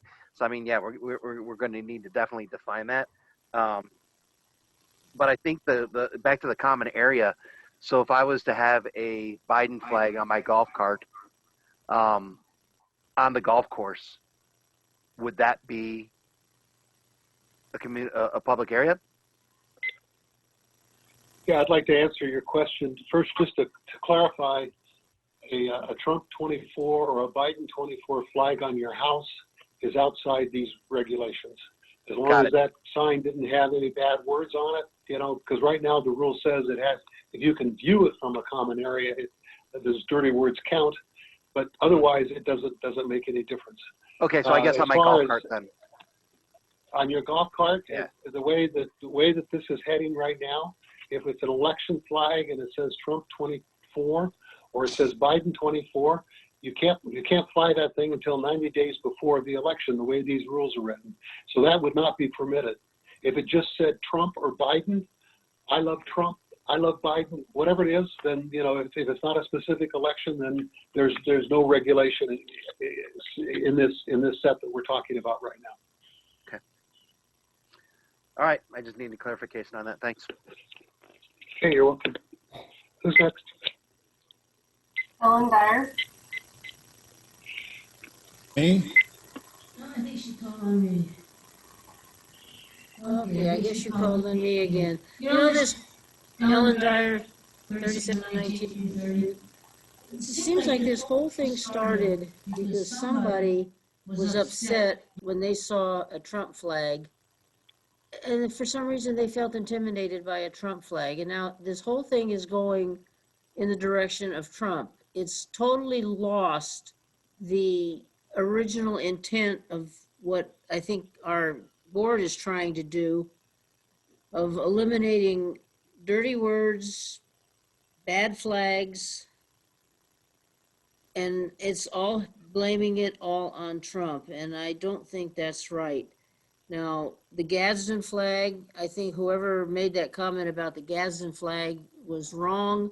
The Gadsden flag was an American flag brought out in the, I'm not sure if it was your Revolution or the Civil, one of the wars, for our people who did not want to be subjugated to the rules of someone else. And I believe in that case, it would have been the Revolutionary War. Don't tread on me. Me being us, the people. That's what that flag was all about. And to eliminate a flag like that, I think is wrong. And I'm going to go back now. Can I not fly my POW MIA flag? I don't know. Is that a bad flag? And what about early American flags? Now, they had a big deal here not too long ago about somebody that wanted to put up the Betsy Ross flag. Can I fly a Betsy Ross flag? I don't think the Betsy Ross flag was an anti-anything flag. It was an American flag. Betsy Ross made the flag for our country. It was an early country, I'll grant, but it was for our country. So again, I don't know. And I asked this question before. Are we going to have a flag czar that's going to go around and say this flag is good, this flag is not good? That's all I have to say. Well, I'd be happy to answer your question. First up, our flag czar is our community patrol. They enforce our rules. It's our responsibility as a community, and of course your board on your behalf, to set the rules, and they have to be enforceable. So let's just let that be. We have to figure that out. I hear you saying that you don't like this alternate suggestion that I've just put on the screen. You're not in support of that at all, so I understand that. That's perfectly understandable. What is not clear to me is if the election signs, the election flags, as this rule now would apply, the election flags would apply to the 90 days before and 10 days after rule. They would be part of that. You suggested that this is all about Trump, and I do believe that a lot of it is about the fact that we still have Trump flags flying and other flags flying that are related to the last election. I do think that a lot of this started because we had people that were flying flags before, way before, and way after, and that's part of the reason why this has come up.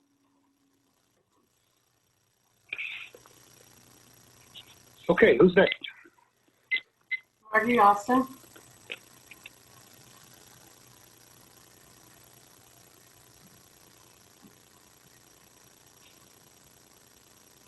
Margie, there we go. Oh, can you hear me now? Yes. Yeah, Margie Austin, 3716-217. Thank you. I do support the alternate suggestion that political and election flags should be in the same category, as well as flags should be in the same category as banners. For the reason that Mar has stated, that our common amenities are taken over at holidays by political parades. And this is why we're concerned what we see in our common areas. On Veterans Day, it should be about veterans. On Memorial Day, it should be about our fallen soldiers. On 4th of July, it should be about America. We should not have to be in the middle of a political parade at the lake, at the park. People talk, I'm hearing everyone talk about, they really don't see anything here that says we're not peaceful.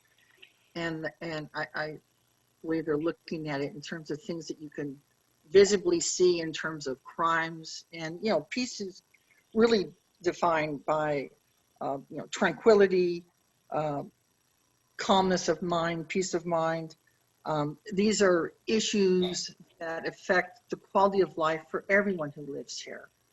A lot of people don't understand how other people can be offended by, certain signs that, even though you're all describing them in their historical context, but they have taken on new meanings that are quite offensive. And I don't think it's in the place of the offender to decide what is offensive to the person who's offended. Many of these flags are very offensive to people of color.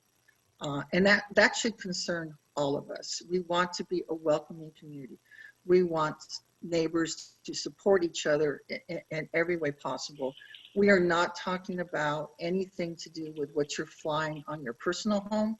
Again, it's about what we see from the lake, the parks, the common areas. Just to get us back to where we used to be a peaceful place before all this started. And I think that's it. Okay, thank you. Who's next? Tim Cook. Hi, Tim Cook, 3804040. I didn't mean to go a second time, but here I just do not agree with the alternate suggestions at all. I do definitely support the election wording instead of the political wording, but very clearly do not support any of those suggested alternatives at all. Thank you. Tim, I wonder if you could help us out a little bit and give Sure. us some reason behind that so that you could match that with what the previous person just said. I think that would be helpful. Because it's such a gray area, unless you really start getting to define this, I mean, really define to point out exactly you can have this, exactly you can't have that. Once we start getting political, the word political in there at all, where's it going to stop? Who's going to determine what that means? And, I mean, I love basketball and, Lakers and stuff, but we got people that are supporting teams and inspiration for our children out there, but yet they're not standing up for our flag or our national anthem.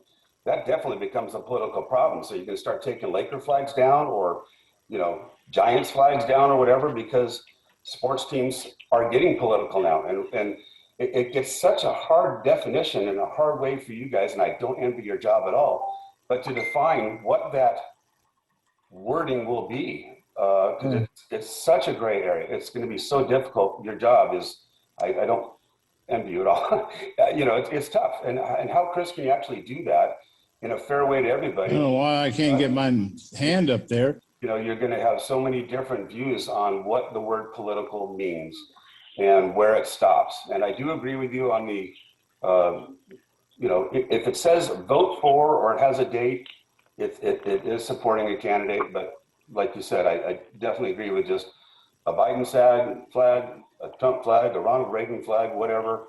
I don't see the harm in those at all. And I agree with you on that point. Okay, thank you, Tim. Appreciate the clarification. Who's next?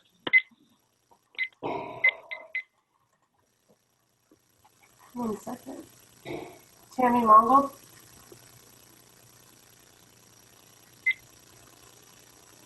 Hi, Chris. I just wanted to ask you in particular, are we talking about golf carts and cars? Are we talking about common land?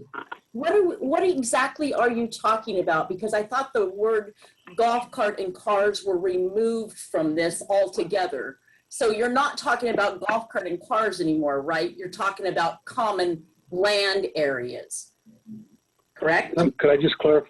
I'd like to clarify for you to try to bring order to this conversation.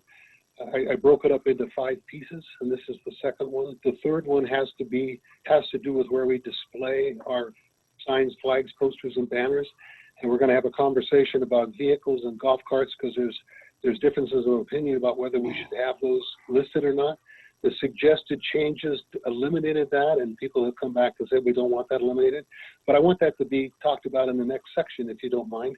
What I'd like to focus on right here is saying we're gonna limit this section to election signs. We define what an election sign is in here, and that's what we want to hear from you about. I just wanted to get that clarified because there were so many people off track. So I was trying to get that, And when Ellen Dreyer talked, by the way, you put "Don't tread on me" flag is wrong. She actually said that she agrees with the "Don't tread on me" flag is okay to be displayed, and you have it. "Don't tread on me" flag is wrong. So that is. Okay, I'll fix it. You did. It says, is it this one right here? Yes. Thank you. Okay, thank you. Everybody, please.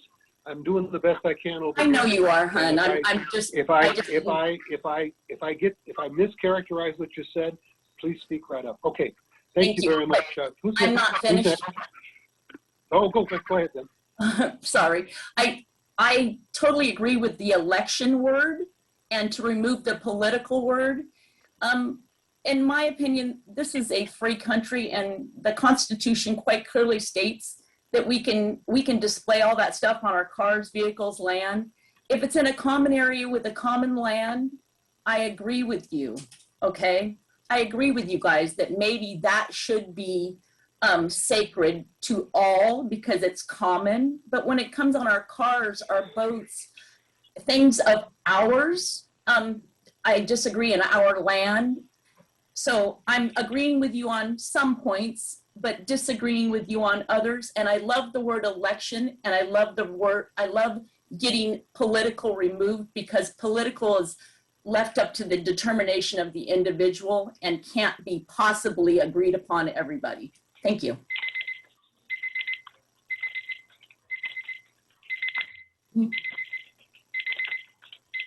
Personal definition, yeah. Thank you.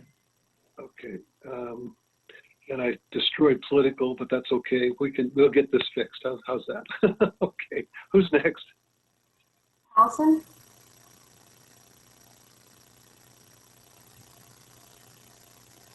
This is Allison Turner, 3804008. I think maybe I'm still not understanding what the change is going to effectuate. Because if it's only limiting political candidates with a date, so if it has the candidate's name and a date on it, it's too narrow. We're going to have the same exact issue that we're having, where we're having political candidate signs for 4 years running, whether or not if it doesn't have a date on it. So it should be something broader than that. Individual politicians. It shouldn't be just candidates, because then we're going to have the same problem. That's all.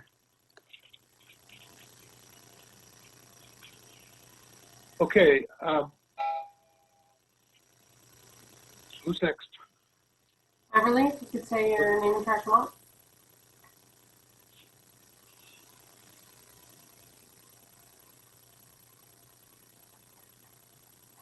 Beverly?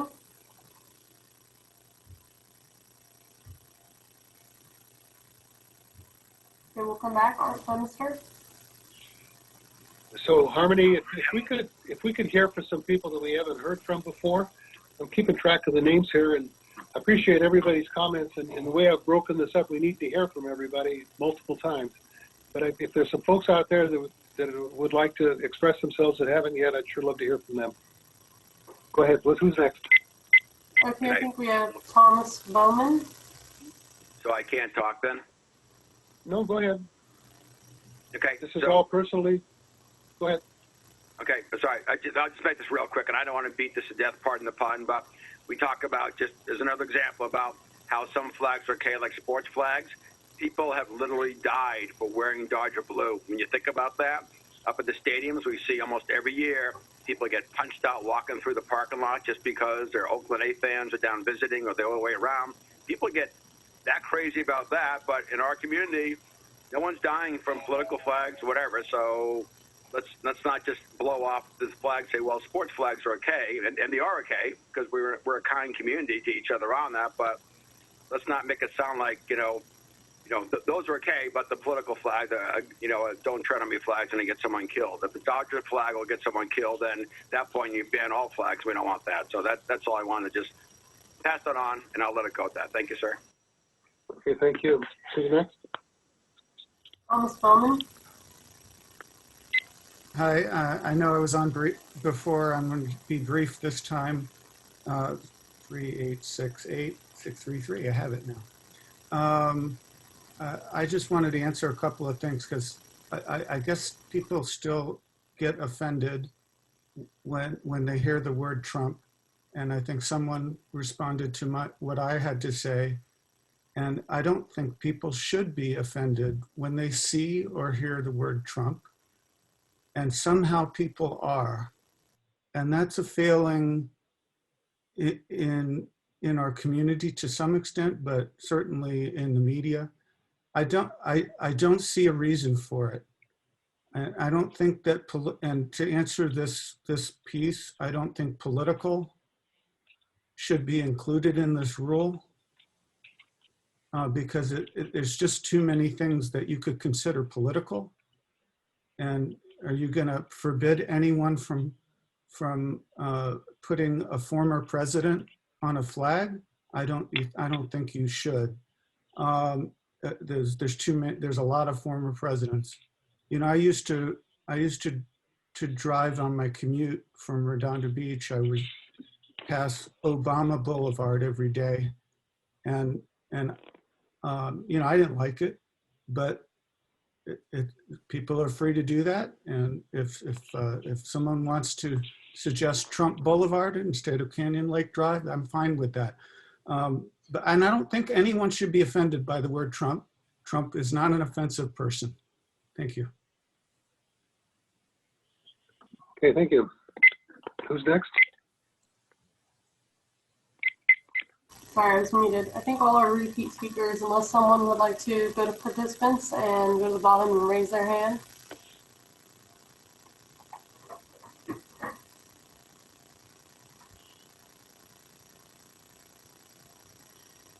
I think that's it for new comments. I see Bob Dyer. Has he spoken? And Spulinski? Spulinski, can you unmute? Spulinski, unmute. Not Bob Dyer. Hi, sorry, it took me a second. Linda Sproul, 3778206. I was just wanted to say that I think the American flag should suffice for all of the groups, including police, fire, and army. I think it should and does include all of us. And I don't see why we need to have separate signs for each group. And I do think that the rule ought to apply to political as well as election signs. Personally, I'd rather not see any of these signs at all. And if it takes banning all signs, I'd be fine with that. I'm just really tired of the whole situation here with so many flags flying for years and years on a political nature. I think that's all I have to say. Okay, thank you. Bob Dyer? Can you hear me? Yes. Yes. Bob Dyer, 3719, 330. Canyon Lake resident and owner since the very beginning of this community. I agree with some of the things that Tom had to say.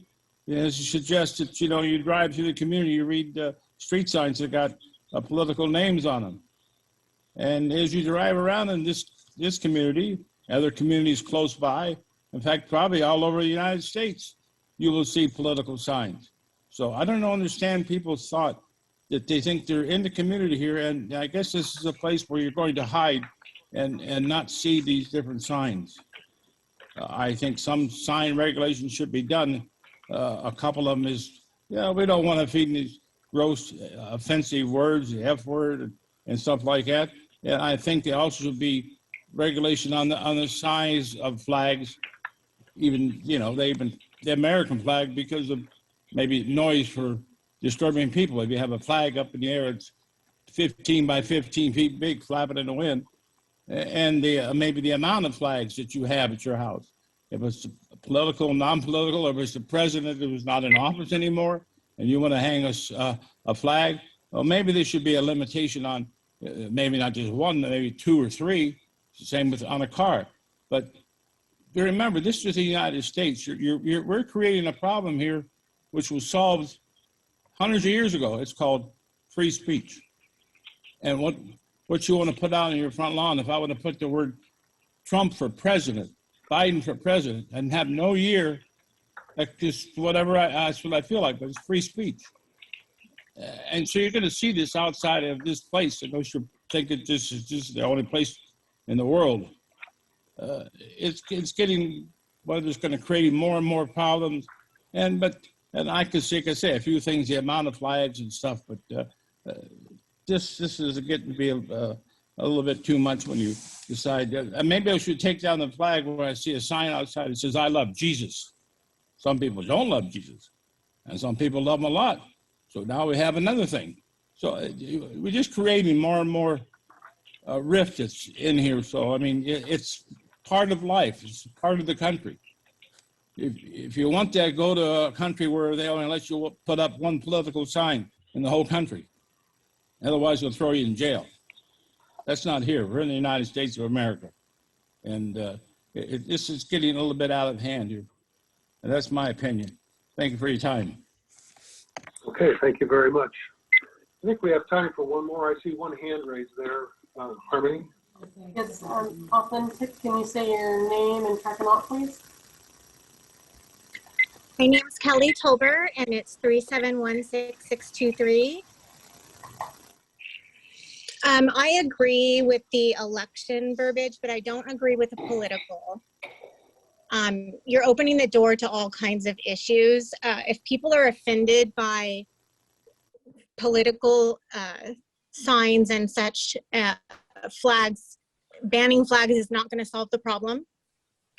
You're still going to have the same groups of people on the lake enjoying their time, but they're going to have Trump bikinis, Trump koozies. You're still going to see it. It's not going to solve any problems. So the people who are offended or feel unsafe, this is not going to solve your problems. You're just causing more diversity and more rift in the community. That's all I had to say. Okay, thank you. Okay, so it's 7 o'clock. What I'd like to do is move on to the third topic that we have. This has to do with displaying signs, flags, banners, and posters. The key issue here really is in the A.8 and B.8 issue, I believe, because what we've done is the rest of it is just to change the word political to election. That's similar to what we talked about earlier, and I think that we have a lot of opinions about that. The folks that think we should keep political in there, this should say election and political. And the folks that are happy with election only should say election. So I think that conversation has been fully explored. But I do think it would be good for us to have a good conversation about whether we'd like to see election signs just not placed in the POA common areas during the election season, because that's what this is about. Or if we would like to make it more specific and say that we don't want them placed on golf carts and on trailers and on vehicles. This did say watercraft at one point, and that wasn't in the original rule. That was in one of the suggestions, so that's why it doesn't show up here. You know, in the one hand, I just want to say that you could argue that if we say you can't have election signs in common areas, that means if you have a vehicle that's parked or a boat that's parked in a common area, that it would violate that rule. It makes it very unclear if that vehicle or boat was driving around on a common area. So there's a problem there that needs to be resolved. I've come to understand. Of course, the alternate suggestion that came through says that you know, no election or political signs in any of these things 90 days before, 10 days after. So please, who would like to go first with this? Talking about the rules that we have related to displaying signs, flags, banners, and posters. Tim Cook. Tim Cook, 3804040. So, you know, here again, totally disagree with the word political. Getting down to 4.5B.8, I think it's going to be very tough for any resident, whether they've got a bumper sticker, wrap, or whatever they do to their car, flag, sign, banner. You're in the community, you stop at the lodge to have a drink or a lunch, and you park there for 30 seconds and you get a ticket. Or you just pull over the side of the road and you got a breakdown and you happen to have a flag on, you get a ticket. It's going to be a very difficult task for us to enforce that and to follow along with that. And I do not agree with any of the alternate suggestions submitted. Thank you.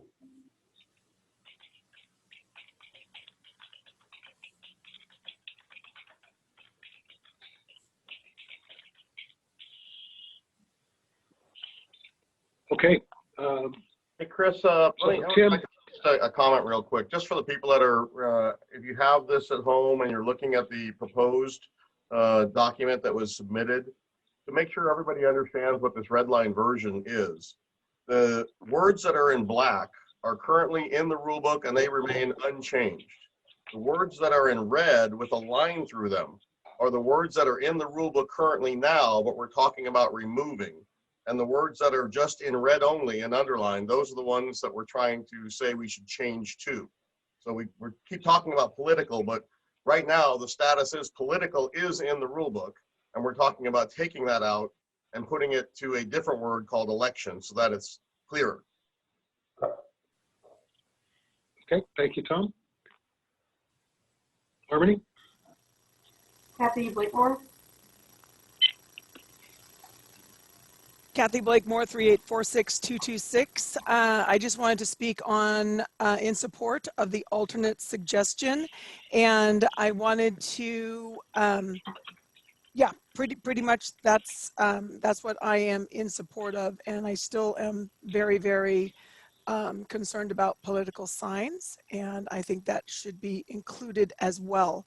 When we're out on the water, when we're out on the road, whatever.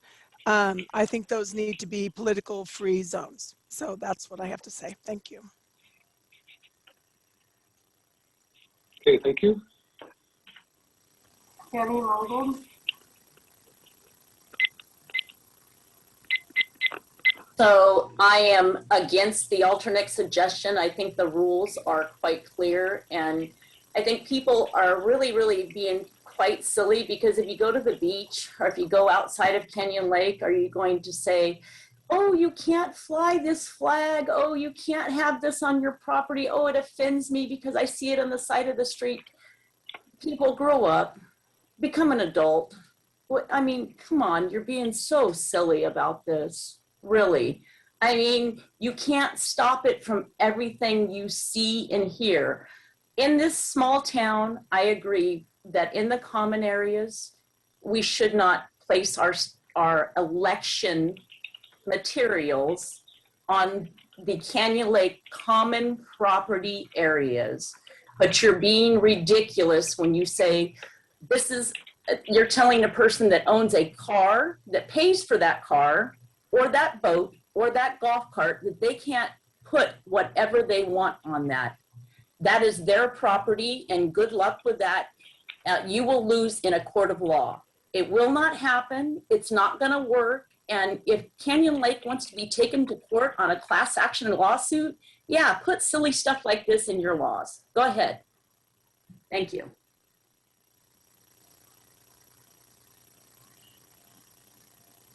I appreciate that. All I would say is that it's in there right now. So I take your warning as a warning that we've got something in there that may very well get us in trouble. No, okay, your wording is not on the boats and the golf carts that we can't put our political signs for longer than 90 days. Okay, Can well, I see it? I understand. Well, it may not be clear. It's not clear in my. Right now, what it says is that political signs may not be placed in the street, on vehicles, on golf carts, or on trailers. Or on CLPOA common ground. That's what the rule says today. So, like I said, I think that what you're suggesting is that we may have a problem with that rule as we have it on the books. So that's why I made that comment. I'm suggesting that the red line stuff where the golf carts and trailers and boats going to be a problem, because in common areas that's different. Well, all these rules are only. I'm sorry, I just need to understand. All these rules are about the community setback in common areas. That's all Right. these rules are about. They have nothing to do with separate interest Suggestion property. is on the boats, golf carts, and other stuff. That's the alternate suggestion. All right. Oh, you're talking about the alternate suggestion. Okay, I understand. I understand that you. I didn't understand that you were speaking of the alternate suggestion. I'm sorry.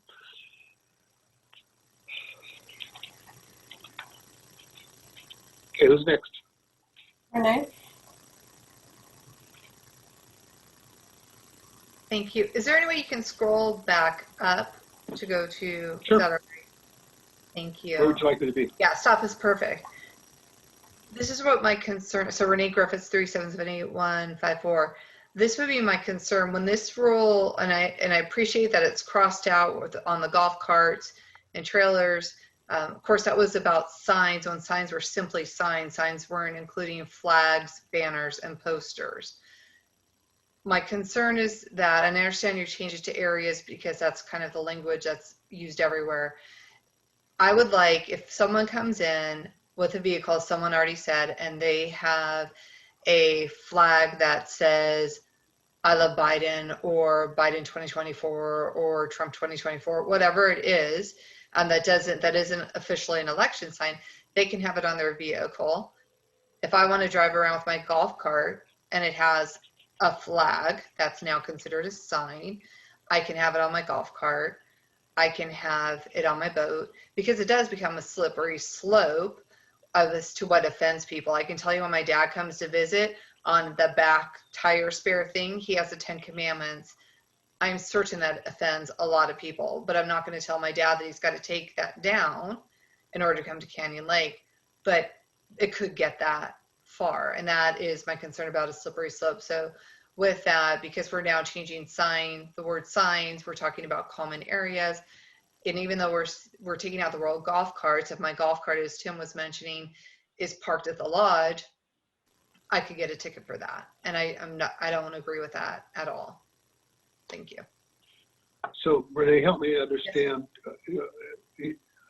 I know that you don't like the alternate suggestion. I got that, but how would you like to see A.8 and B.8 changed?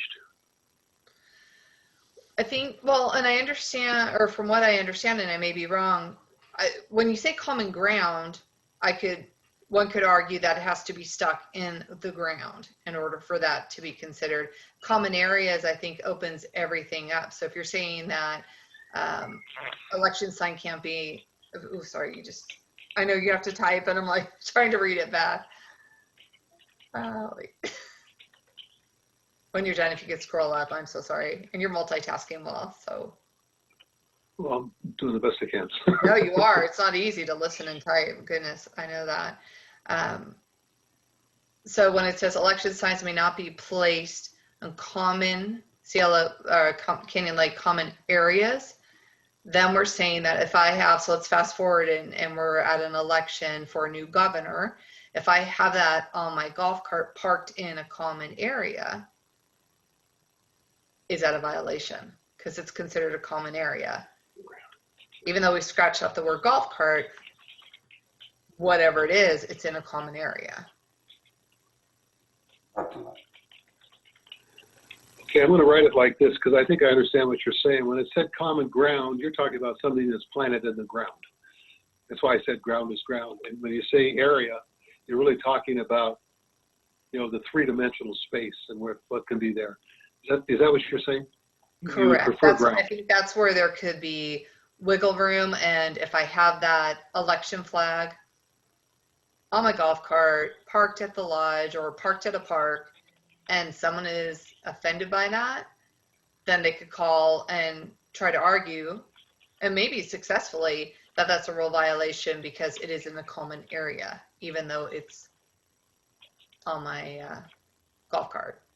But as someone else also mentioned, that could be a slippery slope because if someone's wearing an article of clothing that is also election related on a common area, I mean,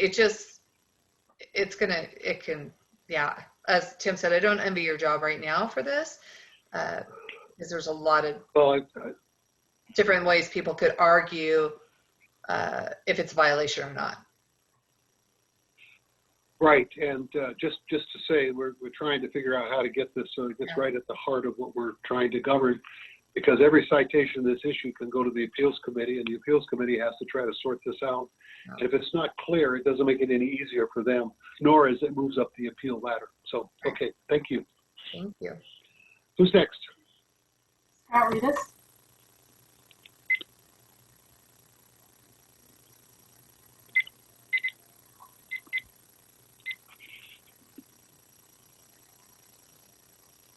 Scott, if you could unmute. There we go. That's a really gray areas, gray area within board areas. I think maybe it should be where, not in common areas unless on personal property, personal hire. That would separate that, right? I don't think political signs should be put in areas in the ground. But yes, if I drive my car or my golf, whatever, I should be in that area. Maybe add something about personal, or just leave it the way it is. But add something in there about personal.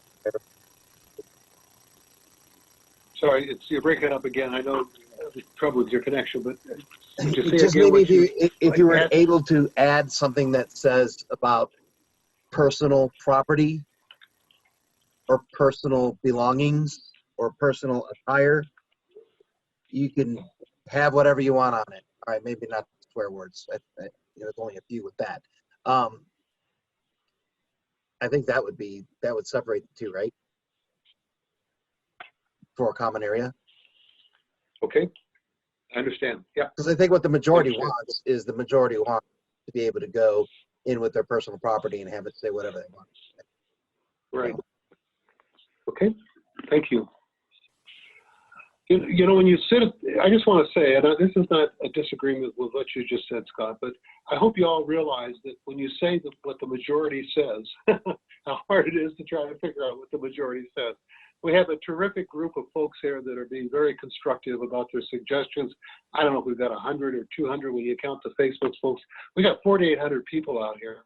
So when you sit at the board table, you got to try to sort all this out and figure out what really is the majority. So the majority of people speaking may or may not represent the majority, but that's the challenge of being a director. Anyway, who's next? Joan. There, 3716635.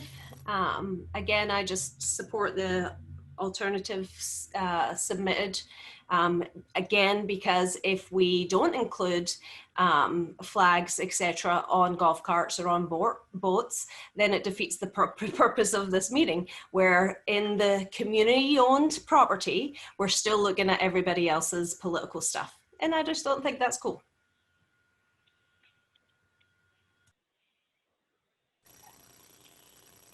Allison? This Allison Turner 3804008. I also support the alternate suggestion and agree with the individual woman that just spoke. Having it limited to common areas that don't include people's personal property on the common areas, so golf carts, vehicles, and watercraft, it completely defeats the purpose of the proposed changes that we're asking here. There's almost no point to this discussion, because to have it on a common area and a ground, but then, you know, having the rule to specific to that, but then not having any rules for golf carts, vehicles, and watercrafts in our community, in our common areas, and allowing flags throughout the year and signs and, you know, multiple on everything, to have that allowed on personal property in the common areas, it defeats the entire purpose. And it'll just continue to be the problems that we're having in the community. Okay. Who's next? I think we have Valerie Reeves, who might be on the phone trying to get in. Valerie, if you can unmute. If you're on the phone, you can hit *6.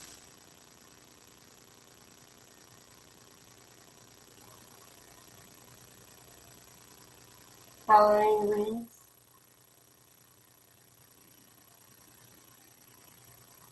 If we want to move on, we have Art Funster.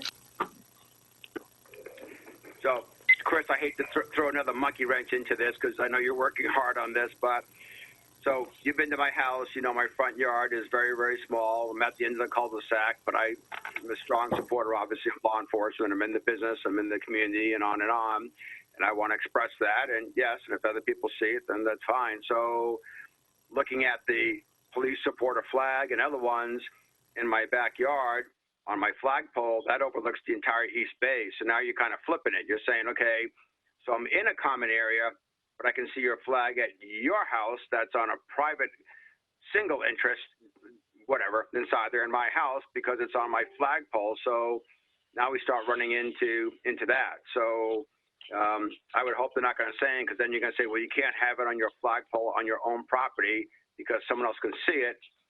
Then that's going to set a whole set of actions, if you will, in motion as well. So it kind of flips it around. People saying, I don't want to be in the common area and then see a boat come by that on it. But if you're in the common area on the lake and then you're looking at a house with it, you know, that kind of, so I'm not sure what the thinking of that is or if that's even been thought of yet. So I'll throw that out there. And I realize, again, I'm not trying to be difficult, but that's obviously near and dear to, we've got about 700 homes on the waterfront and people like to display that stuff. So that's just something to throw inside there. Thank you.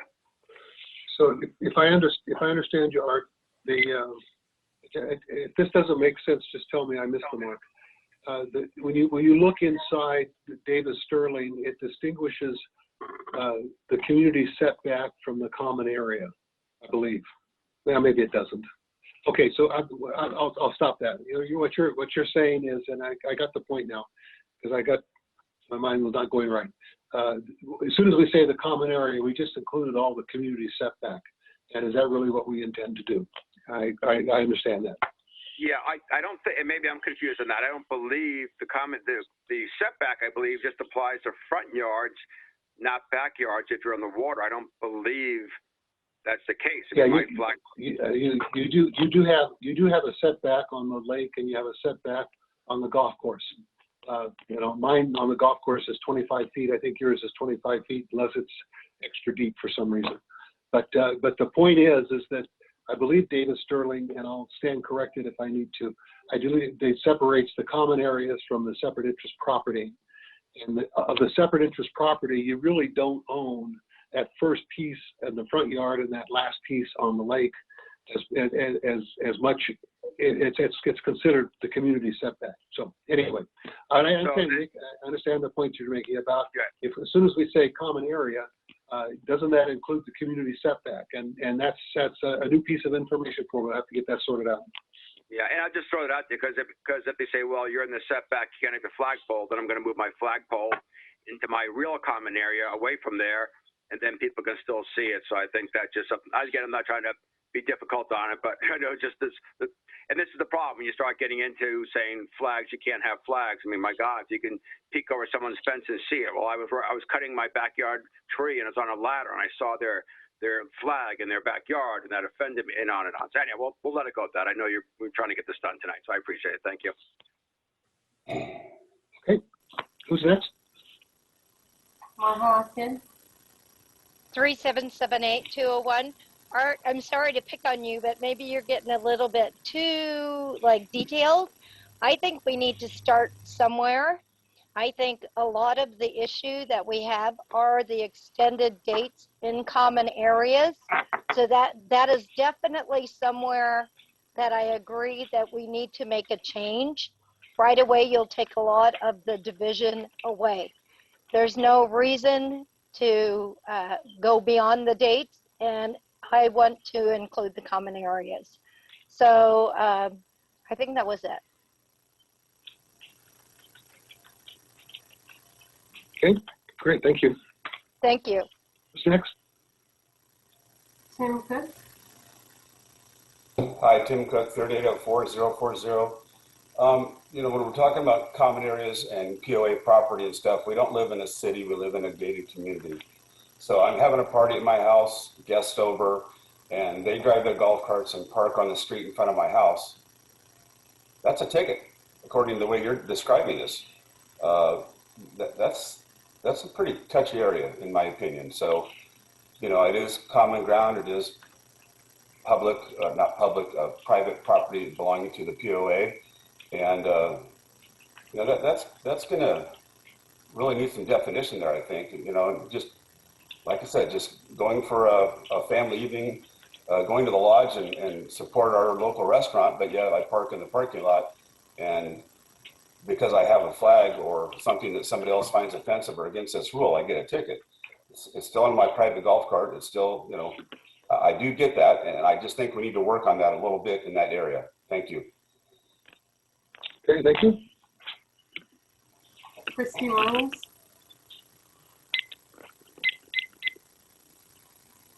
Yes, hi, Chris. Thank you. I just want to reiterate what Tim and Art and Scott said, and Renee with regard to common area. We have visitors that come to this lake to utilize our campgrounds, to utilize the golf course, are invited here by guests. Are we going to start having security follow them around if they have flags flying from the back of their trucks or a political bumper sticker? Or, I mean, it's getting absolutely ridiculous. We need to leave people's private property alone. And then where does it stop? There's several homes that are located around the lodge. So if someone has it hanging from their front yard, but it's visible from the entrance to the lodge, are we asking them to remove it because they're in what it would be considered common area viewing? Or they can be viewed from the docks, just like Art said. So we have, people that come here and camp on the weekends, that use some of our amenities that don't have to be members, or they are not allowed to have flags on their trailers out at the campground.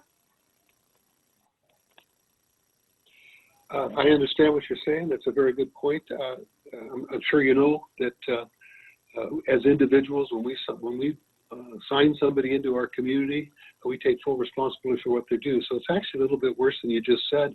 If your visitor comes in, if this rule were in place, and your visitor comes in and he violates the rule and gets the citation, you'll receive the citation. So that's just the way the citations work in this community. So I think it's a very good point that you're making.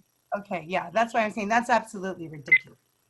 And secondly, I think we're going to end up go with alternative suggestions. We're going to be spending a lot of time with our security detail following around people with flags and stickers, rather than paying attention to the issues and the security of our community that we are actually concerned with.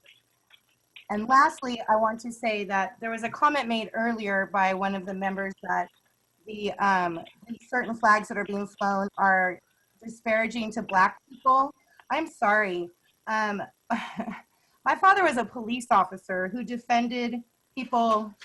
My husband's also a police officer who defends people of all colors.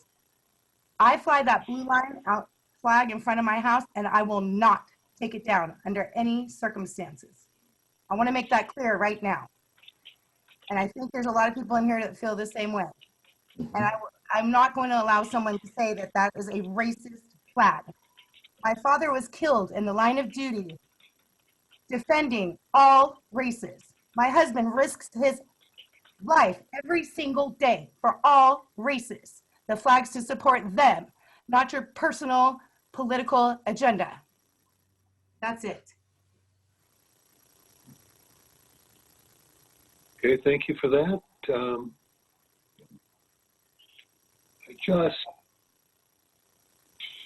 You know what? I just appreciate what you just said. I just want to make sure I get it to some place where I don't lose it about the blue line flags. And so I got it in 2 places now, but I can go forward. Okay, who's next? Bob Dyer.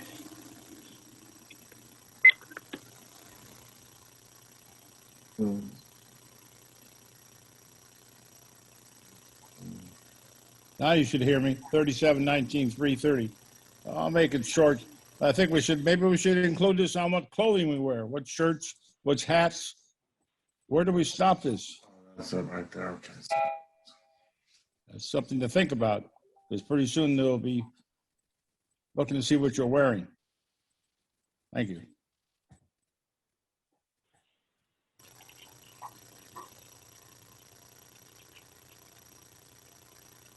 Okay, who's next? Mike Reed. Okay, Mike. Good evening, guys. I have to agree with Christina on what she said about the cops and all that stuff. I think that's wrong. I mean, my opinion on it is I think everybody's so in uproar over the election, over all the writing, all the stuff, okay? We're American people, right? We're born, raised here. You got all this political stuff, right? An election is for somebody that we're electing for an office, right? Am I right or am I wrong? You're electing this person to do his job. No different than the president of the United States or a secretary or whoever, right? That is what an election is. That is what you do for an election. Political is what your values are, or who you want to like. Let's say I want to fly a monster flag, or I want to fly a rock star flag, or any other kind of business flag.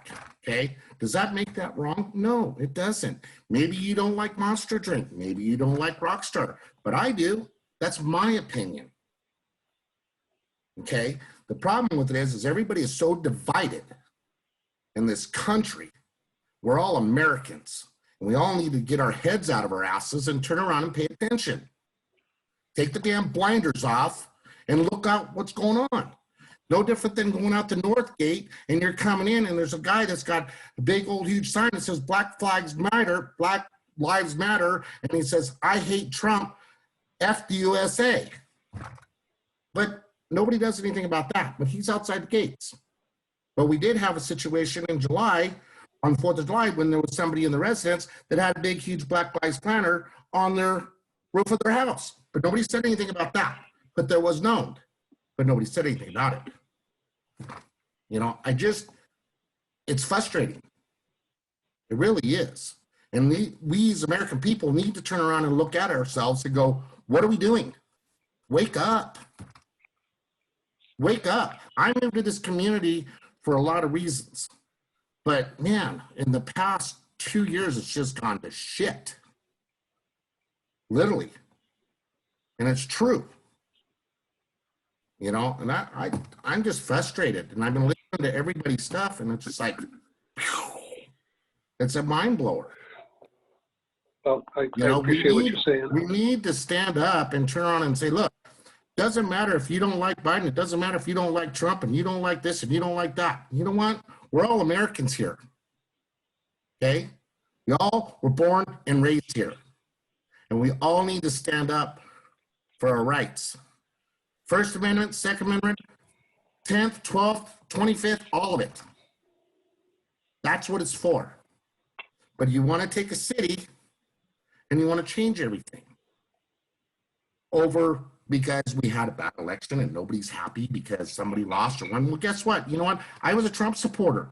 Sorry, but you know what? That's who I was. But I wasn't against Biden. Do I agree with what he's doing right now? No, I don't. But did I agree with what some things Trump did? No. But you know what? But we all voted. You voted for who you choose to vote for. And it's no different than the election that you're going to have coming up here with the 3 extra board members that want to come on a board. Well, that's our decision to choose who we want to be on the board, right? It's true facts. You know, and this whole political thing over this and that, no, it's wrong. You know, think about it. They took off Dr. Seuss and they're taking all these other things. It's stupid. Okay, we're running out of time for you there. I appreciate I'm your okay. comments. I'm Have glad. a good evening. I'm glad you. Please listen. I just have one thing I want to say, please. I had broken this up into 3 parts, and the part that you're talking is about what the election sign requirements and what election signs mean. And I've recorded your information at that point because we really are down talking about vehicles right now, but that's okay. I just wanted you to know that I got that information and I caught it up where it fits in with the others. Okay, who's next? Scott Reedus.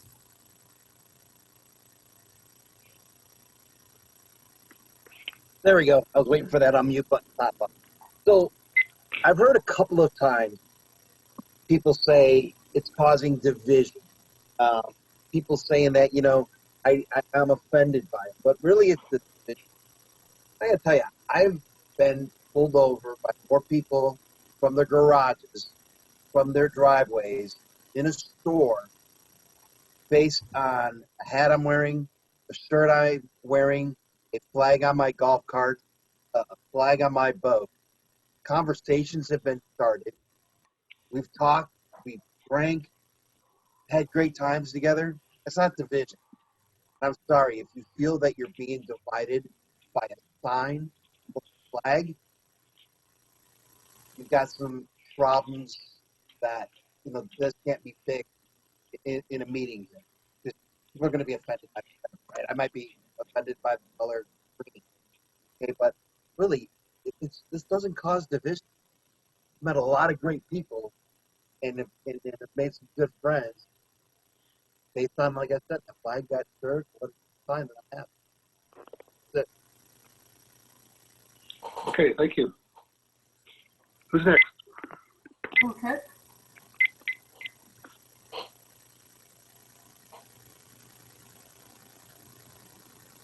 Tim, you have to unmute. Sorry, you got me now? Yes. Okay. Tim Cook, 3804040. The farther we're going into this, I can just see if you want to call it division or whatever, difference of opinions on here. But there's so many gray areas. I truly believe in my heart, a little advice to the board. We need more legal action before you do anything. This is really opening a whole can of worms for you guys, for the next board coming in. I really, truly believe that. Get some more advice outside from legal before we do anything. Thank you.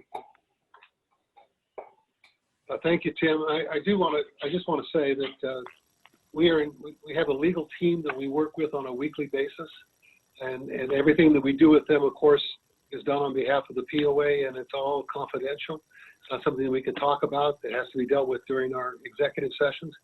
And I guess all I want to say is that we are working very, very hard to communicate with our legal team and to do things that we believe are legal. So I want to say that. In my opinion only, I don't believe that legal really agrees to some of these alternative suggestions you're making. And this topic is now getting so far out of hand and out of control that Just table the thing. I understand. I understand. Thank you. Let me I just want to clarify, Tim. So much of this is, I think, needs to be clarified. Is what I just said about our legal team goes for what we produce as a board and offer to you as suggestion. The alternate suggestions that I honored the folks that provided those to us. I listed them separately so you could see what they were. None of that has been vetted by our legal team. So it's just, those are just suggestions for the community to consider, and we're considering it right now. So just to be clear. Yeah. Okay, who's next, Harmony? Thank you. Susan Wingsman.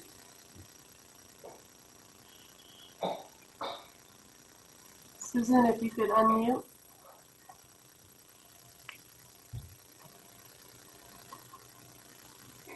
I think she's having a hard time accessing. Susan, can you try to unmute?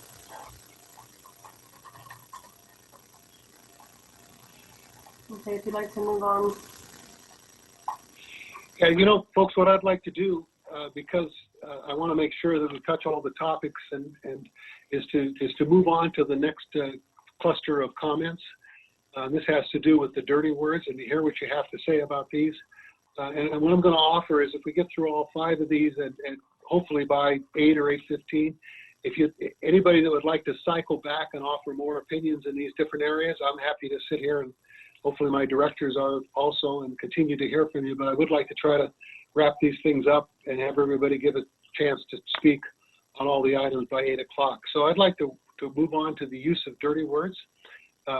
Without much, I don't think without any disagreement, when the dirty words first showed up last fall, we had an emergency rule that came along, and it's the rule that's there in black: regardless of size, no sign, poster, or banner in the common area shall contain any obscene material or fighting words as those terms are defined in the law. That rule was actually written by our legal team, and they believed that the terms obscene material and fighting words were things that were described in the law that they believed we could use as a basis. Since that time, it has come back. We've had plenty of suggestions, and we're now suggesting that we want to make sure that the idea of vulgar words and the idea of implied use of words is included in here, and we added the term "or by common decency." Again, this is a suggestion to you. Now, the alternate suggestion that was submitted, you can read it there, and it pretty much takes a stronger position on that. So I would like to pick up at this point and hear some comments from y'all. Who wants to go first? And we did hear from Christy earlier, and that's what that remove common decency and fighting words, that's why that's written there, but I had edited that when she first said it a while back. Okay, Harmony. We have no hands raised at the moment. Oh, okay. We do have Tim Cook. Okay, Tim. 3804-040. I have not talked to one person in this community that wants to see those vulgar words, and I do agree with removing those vulgar words 100%. Thank you. I'm sorry, Tim, you said you would like the term vulgar words removed? No, I want those flags removed, those signs removed. I totally agree with having all vulgar words on any flag, and I'm adult enough to understand what F *** K means. I think those should go too. Okay. All right, fine. Thank you. Thank you. Anyone else? Renee? Oh, I got some hand raised there. I do. I like this 100%, so I want to say thank you for that. And I think back of what a gentleman had said many meetings ago about the bumper sticker with the F cancer. And I think by the words that, or what you have here, because it's not addressing bumper stickers, it allows him and that passion that he has for the suffering of his family. It honors that. So I appreciate that. I agree with everything, even the alternate, as I'm reading it real quickly, However specific we can continue to be to make certain there's no gray area for someone to throw, you know, to allow that, you know, even if it's, you know, gosh, you could do EFFF and that's F, and then you could do something like that. So I appreciate how you're trying to weed out any of the gray areas. So well done on that. Thank you. Attorney Mongold?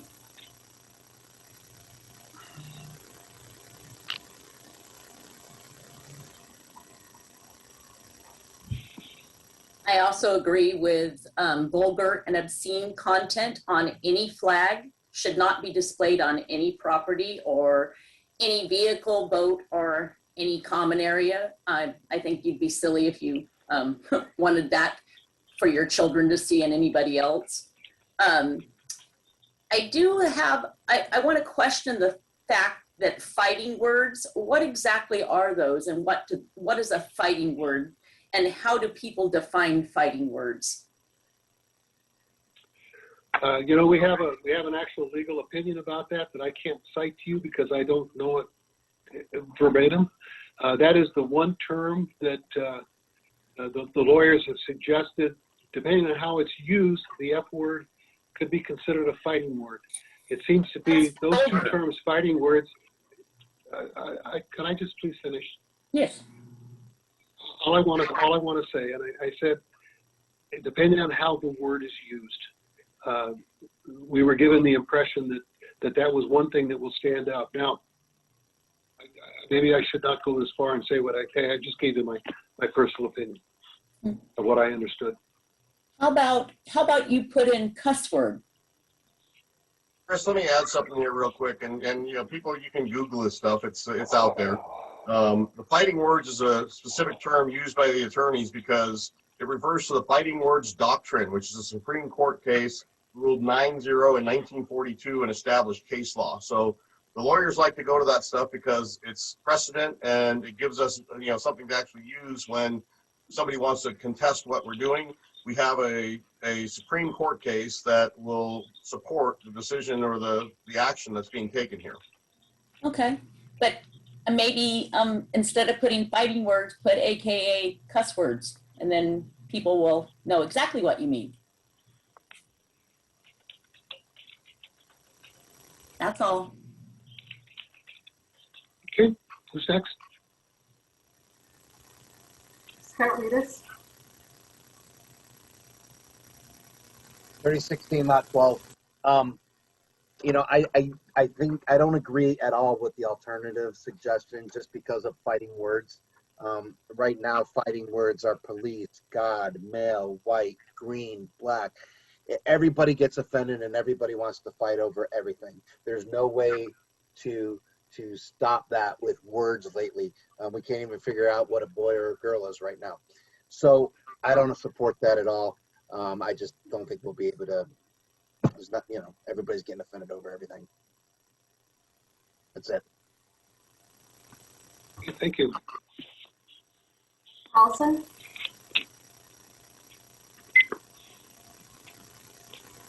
Allison Turner, 380400.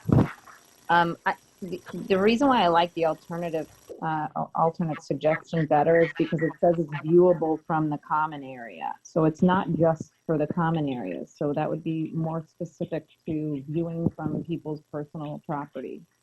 To give you an example, when I ride my boat out with my children, they were viewing 6 enough of the bullshit Trump signs every single time I went out with my family on my boat, and it was totally not okay.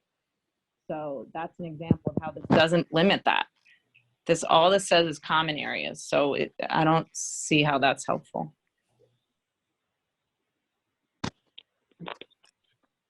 I will mention that viewable from was taken out of the 4.6 as it has been put into our rule book.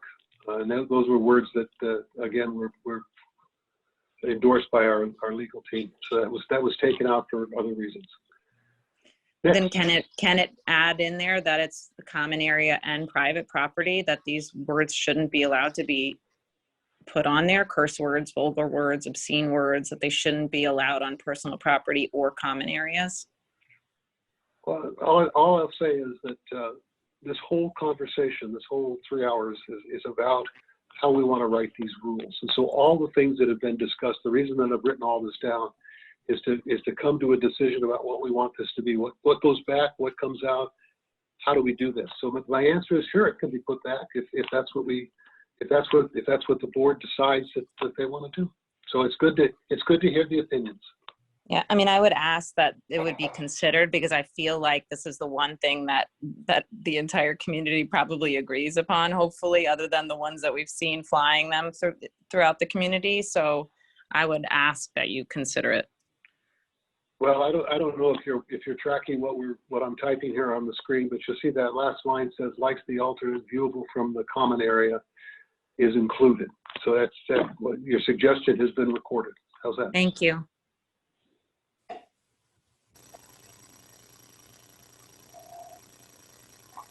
Kathy Blakemore. Kathy Blakemore, 3846226. I would like to also agree that that I believe that viewable from the common area is critical here, because whenever we're out and about, like Allison was mentioning, you know, we can see these flags, and I think that's very, very, very, very critical. And the citizens that I've been speaking to, like other people have stated, all of us agree. That's not for me. No, it's not. I'm sorry. Okay. All of us agree, I think, on both sides. And whether it's cuss words or whatever, this certainly needs to be laid out very, very specifically, because it's super frustrating. Tim, could you mute your microphone, please? You could absolutely, you know, something else is going to pop up. So yeah, I'm absolutely, of course, like everybody else, disgusted by the flags that have been flown.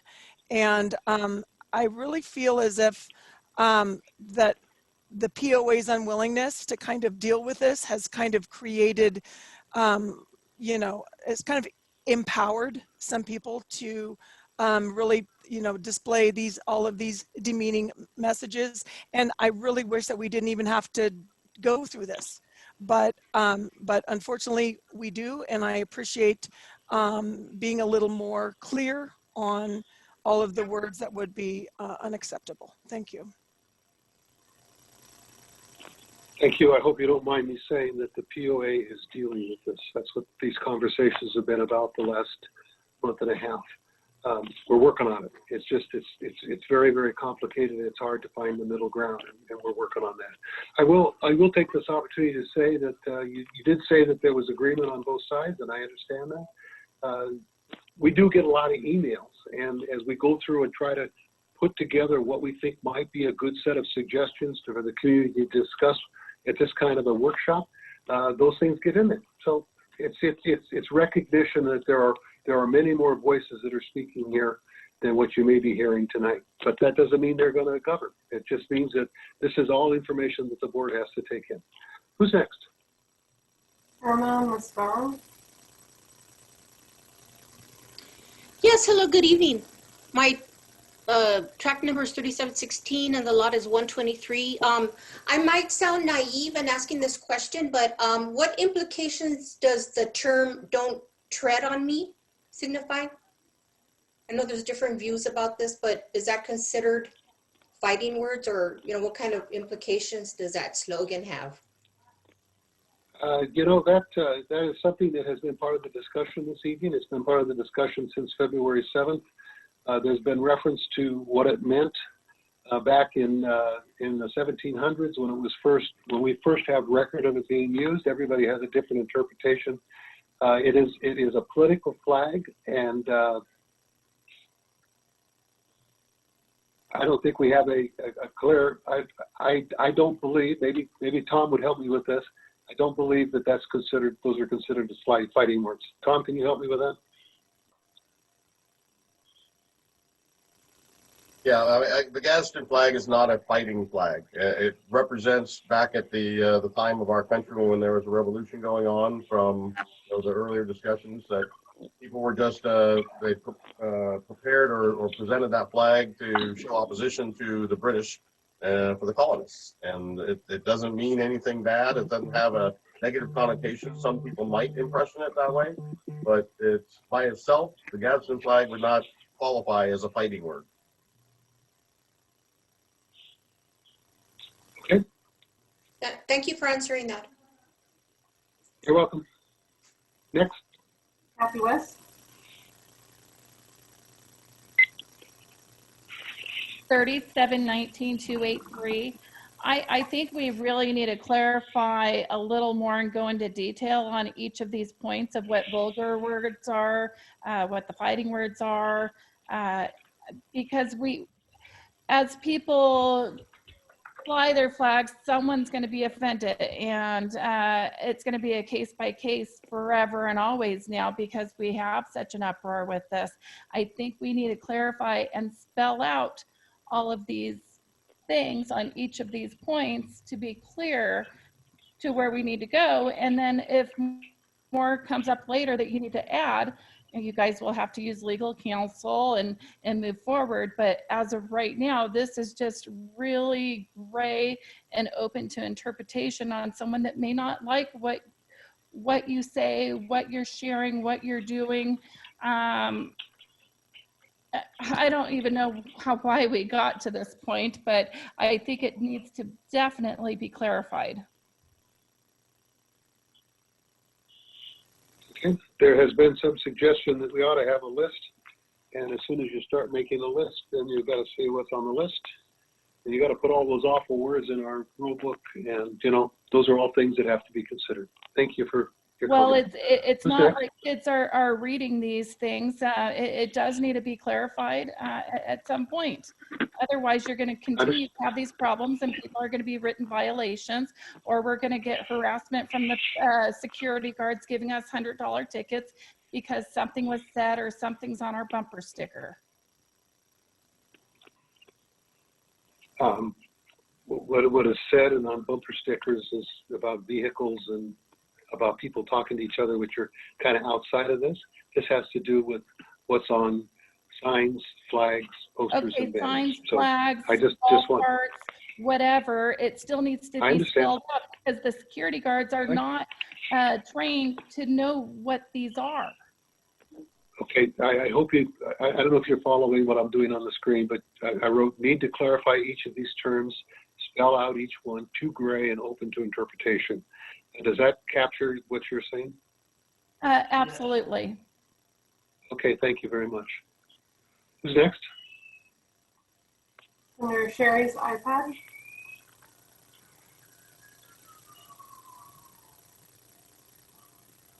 Sherry, if you could unmute. Yeah, can you hear me? Yes.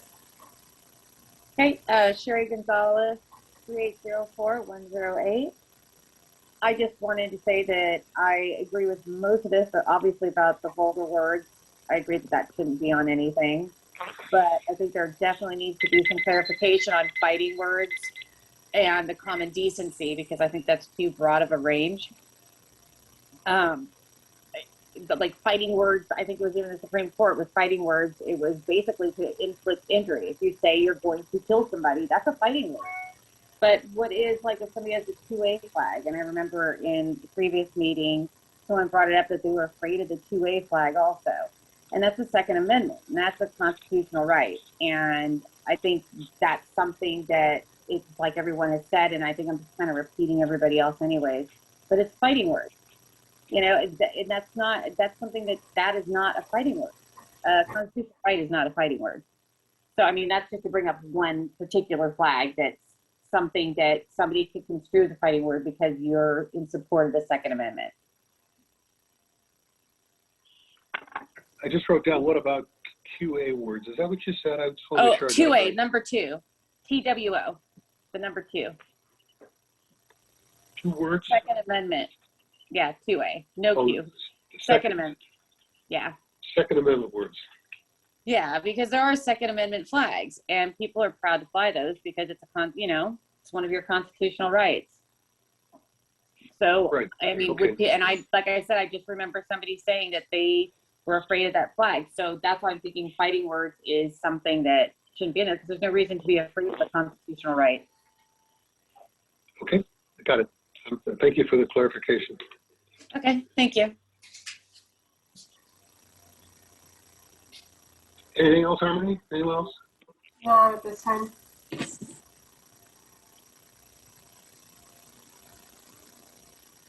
Art, okay. Art Fenster? I'm sorry. So I think we made a breakthrough here because we all agree on the vulgar stuff on that.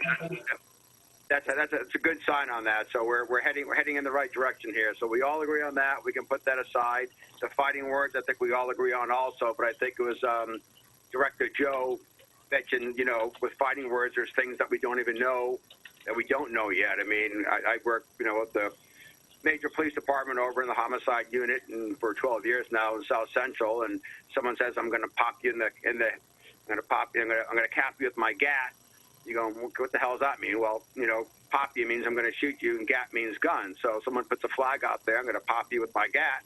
That's, you probably don't. None of us probably know what that really means, and unless you're into the urban slang, if you will, and probably likewise for people in other parts on there. So I'm just wondering if maybe some wording on the fighting on that, something along the lines that a reasonable person would interpret as a threat or a challenge to fight. And of course, now you're going to get into who's a reasonable person and who the people are going to interpret that. But otherwise, we could go on forever. I think the vulgar is pretty straightforward. I think we can all pretty much agree on that. And the fighting word's a little tougher, but maybe something. And then, I hate to say this, but maybe you had a committee set up on that. And then again, who's going to pick the committee members and who's to say they're reasonable? But something where, before it goes to the appeals committee on that, where they bring it up and go, this is how I was phrasing it. It was meant as a joke or whatever. There's some kind of buffer in between there because you don't want everybody in the appeals committee have to sit there and try and break down specific words. I think vulgar, though, is pretty vulgar, obscene, and everything. And I agree on the fighting words, just how do you define it? So just something to think about. But I think we had a breakthrough here, so I'm glad to see that we all agree on something. So thank you for that.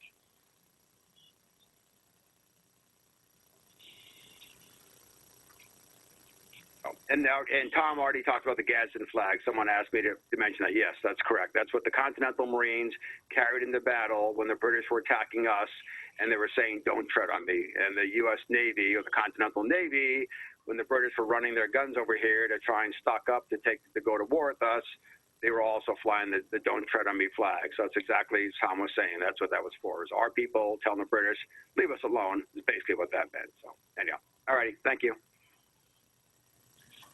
Okay, it's just a few minutes to 8. I do want to give some time for these other two suggestions that were received. These were not part of what was included in our board package.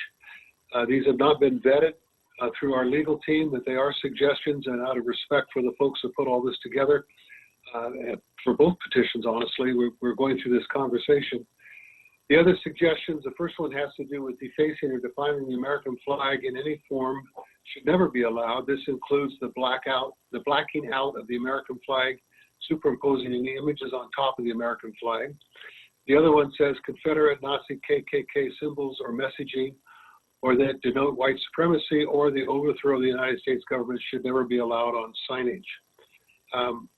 I would like to hear from some folks about what you think about these things. Who's first? We've heard a little bit of this. Go ahead. Yeah, so those are the exact words that were on the petition from the Restore Peace to Canyon Lake. Again, on that, you should put it on there. They asked you to do that, but that's ridiculous on that. That American flag, the blacked out flag is used by special forces, says that we don't give comfort to the enemy. In other words, if we get in the battle with you, we're going to kill you. We're not taking hostages. That's what that meant. That means a lot to some special forces soldiers who lost a lot of buddies or were killed by the Taliban and people like that. So there's a few of them out here. It doesn't mean, like one person said in here, that because it's flying on their house across the street, that means they're going to kill you. That's ridiculous. Same thing with the American flag for the police and everything on that. And also police officers, they don't have a big red, white, and blue flag on their tactical gear because that makes them a target. So they have the blacked out flag on that, and everybody knows that. So if you're having that inside there, that's just crazy inside there. That's just, that whole part on there is just being crazy. And the white supremacy thing, once again, here we go. What does that mean? What flag means white supremacy on there? You start going into that, you open up a slippery slope. We get people now, the gas company guy in San Diego was fired. He had something from his nose, we'll say, I don't want to be vulgar, something from his nose that he was flicking on the ground, and he had his finger in a circle and his fingers extended. Well, some said that's a sign for QAnon, and he was aiming that at people of a different color, so they fired him because he said that he was showing a white supremacist sign to these people, and he said, no, I was flicking the thing from my nose on the ground, but they fired him for that. I mean, this just gets insane. You start getting to that extent on that. I can assure you, if anybody's got a Nazi flag or a KK flag in this community, the community will rally together and put the pressure on the person to take that down. We've never seen one. Now we're starting to interpret, oh, in the future, what if someone has it up? Well, in the future, what if they have anything? I mean, at some point, come on, have some common sense in that. Do you think people on that? That's an attack. Again, none of this on here, though. We don't see anything about the social justice stuff. People chanting, what do we want? Dead pigs, when do we want them now? Or the leader of the social justice group, you know what I'm talking about in New York, says, if we don't get what we demand from this nation, we'll burn this effing nation down. No talk about those flags. So that really pisses me off, Chris. You keep putting this stuff on there for these people. I know it's talking points, but remember where it's coming from. You need to declare this is coming from the people who want to take away all of our friggin' flags except for the American flag. So, and I'm sorry to get upset, but I'm getting tired of being insulted by these people. They keep throwing all the crap out there. Okay. All right, I'm done. I'm sorry. I'm sorry. I understand. Art, I need to say something to you because I think it's extremely important. I feel an obligation to allow a conversation to include what people tell us. I have been very clear that these are suggestions received. I made it very clear when I introduced this that these were suggestions that did not come through the process that we have. I literally copied and pasted these, and that's the way it should be. I put those on there because that's what I was given. I believe that one of the things that the board of directors is responsible to do is to listen to all people, and if you're going to have an open discussion, allow them to be part of that open discussion. So I just want to make sure you understand that I didn't put this on here because I support it. I put this on here in the spirit of having an open discussion in this community. I understand your position, can't agree or disagree because that's not appropriate for me to say at this point. I understand. I apologize on that. Just understand that's the people that call us angry bullies and imply that we're racist. That's their words inside it. So that does upset. You can see the way I'm upset now. You want to talk about division? That's what causes the division. When they said a bunch of angry bullies are trying to change the rules, that's us. We're the angry bullies now. And that they're trying to fly racist flags. So that means we're racist. So it is upsetting. But you did the right thing. And I apologize for being upset on that. But that's my point. So we'll let it go at that. Thank you, sir. Okay, who's next? Sherry?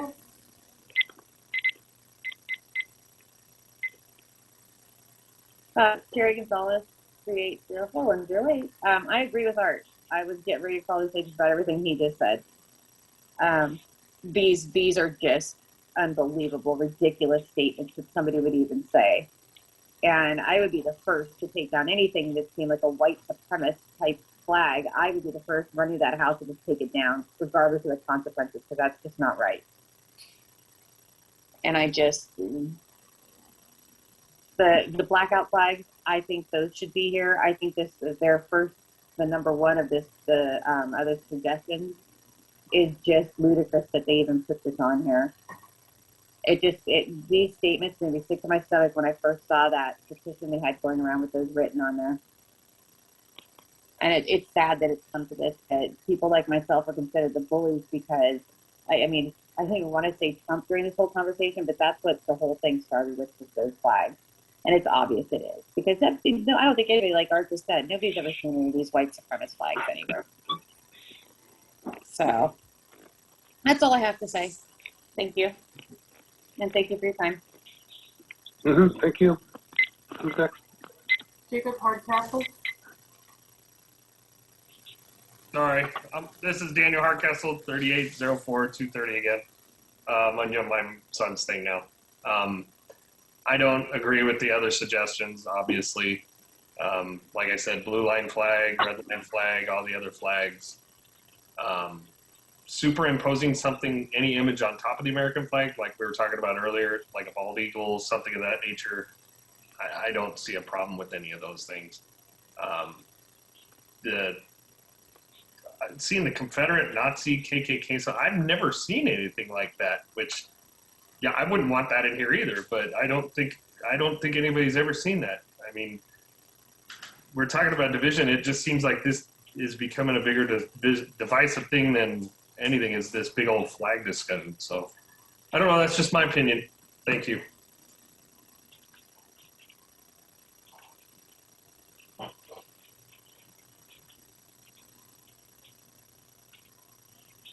Okay, who's next? It's in your iPhone. You could say your name and second month. Yeah, hi, this is Mike Russell, 3779-060.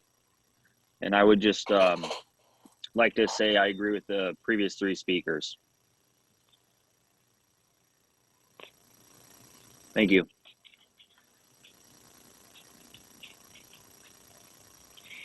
I would appreciate it if someone who supports these other suggestions would speak, maybe 2 or 3 of you, and give us a reason why. I think that would be helpful.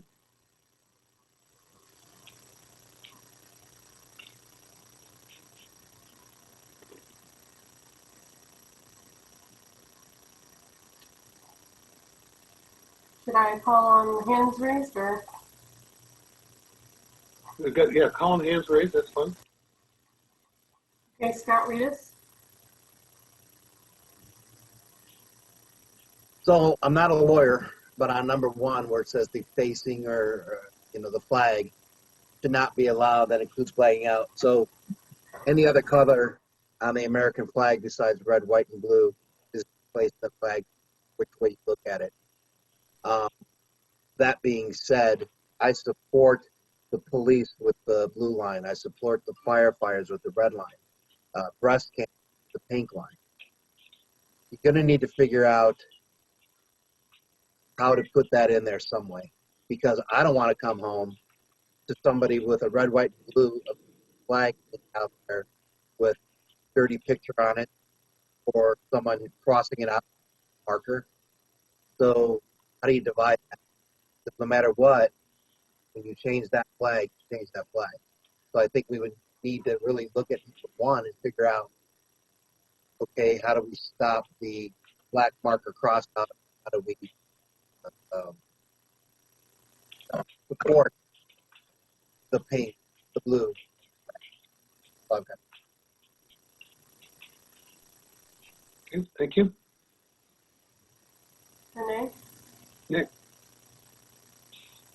Thank you. I absolutely don't agree with the additional suggestions. I do agree with what Art was saying. On a very silly and light note, I see things on Facebook all the time, advertisements with the U.S. flag with a picture of a dog on top that now is draped in the U.S. flag. So if this was to go into effect, as some people have suggested, then that would be banned. So I know that's on a much sillier, lighter note than everything that's going on, but Art explained it well. I agree with him 100% on that. And I appreciate the fact, President Pullum, that you did bring it up because people are asking, so you're doing right by the community for bringing this to everyone's attention and addressing it. So thank you. Thank you. Senator Anthony? Okay. Hi, this is Sandy Anthony. Last summer, we saw a golf cart with a Confederate flag on it. How does that work with the rules on that? I don't believe there's any rules governing what flags can be flown on golf carts. Golf carts are required to have flags. We have a rule that does not allow those flags to include dirty words, and a Confederate flag is not part of that list. So at present, there are no rules. Okay, thank you. And also, the issue of the black flag, that originally came about in the Confederate War when bands of Confederates made it clear by flying that flag that they would take no prisoners and that any Union soldiers captured would be killed.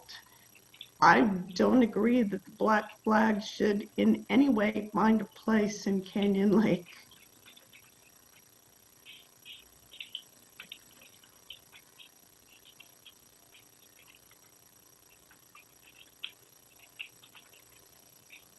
Okay, thank you.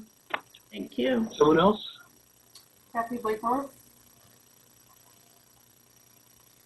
Kathy Blakemore, 3846226. Just to agree with the black flag and the whole issue, it is definitely not something that should be floating in Canyon Lake due to the meaning of it, and kind of a take no prisoners. I see it more as a response to the whole flag issue. Much of the information that you are seeing in terms of defacing or defiling the American flag is all coming from like official flag code. And so that's where this is all originated. And pretty much, I think everybody would be okay with just giving up all of this stuff if we could all just come together and everybody just fly the good old red, white, and blue. We want to fly. I mean, I would love to see an American flag on every home, and kind of bring us together again, so that we could once again be a little bit of paradise. Because right now, I mean, I think tonight this meeting, and thank you very much, Chris, has done a lot to kind of bring up some issues, and I'm thankful for that. But why can't we just say, let's just fly the American flag? I'm a proud American. My husband is a veteran, and absolutely, that's what I would love to see in our community. Thank you. I just wanted to check with you. Did you say it was the official flag code? Is that what you referred to? Are you still there, Kathy? Yes, I am. I am here. Hold on. I just wanted to make sure I got the reference correct. Yes, there is the federal law relating to display of the U.S. flag, and there's a lot of information in there about appropriate, not flying the flag upside down, all the things about don't let the flag drag on the ground, which I've seen on a lot of those parades, etc. So disrespect of the flag is something that our community should not tolerate. Okay, thank you very much. Thank you. But people can burn Who's the next? flag, and that's okay. Art, please. Christy Williams.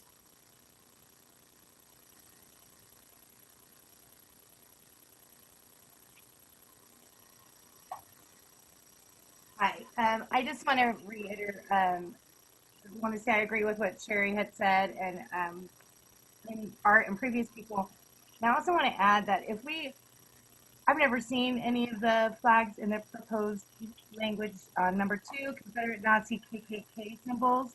But if the board does consider adopting that rule in any way, shape, or form, I'd like to add that I would like BLM and Antifa added to that list.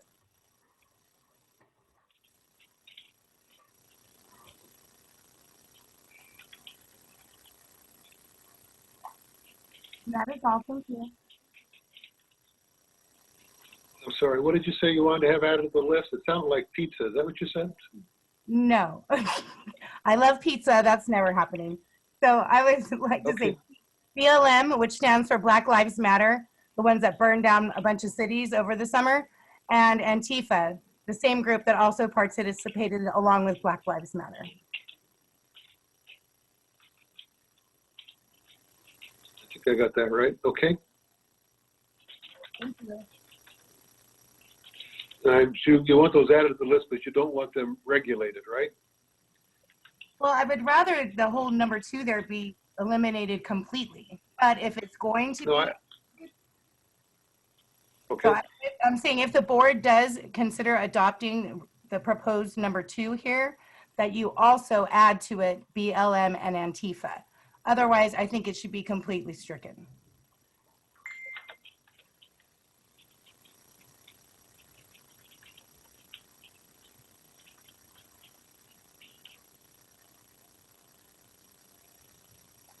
could argue that it's getting late, but it's not that late, so it's just me. Okay, here we go. Who's next? Margie Austin? Can you hear me? Yes. Yes. Margie Austin, 3716-217. First, no one who signed that petition is in favor of striking down the blue stripe, the Blue Lives Matter flag. Nor the red stripe, nor the pink stripe. It is about the total blackening out of the flag, which in this day and age basically is saying we do not support this current government. If you disagree with us, we take no prisoners. As far as racist images, racist flags, there's been 3 now we have seen on golf courts. It's the new thing, the CORS Family Skins flag. CORS, which stands for, it's an acronym for Comrades of Our Racial Struggle, which is a racist skinhead group. We're seeing those crop up. And the Confederate flag is considered racist. Southern states have removed it. Conservative Southern governors and mayors have all agreed this needs to go down. It represents racism. Where would you, here in this community, if they went and enslaved your youngest child and prostituted them, where would you like to see that flag or that monument hung? Thank you. Okay, thank you. Next. It's under iPhone, if you could say your name and check them out.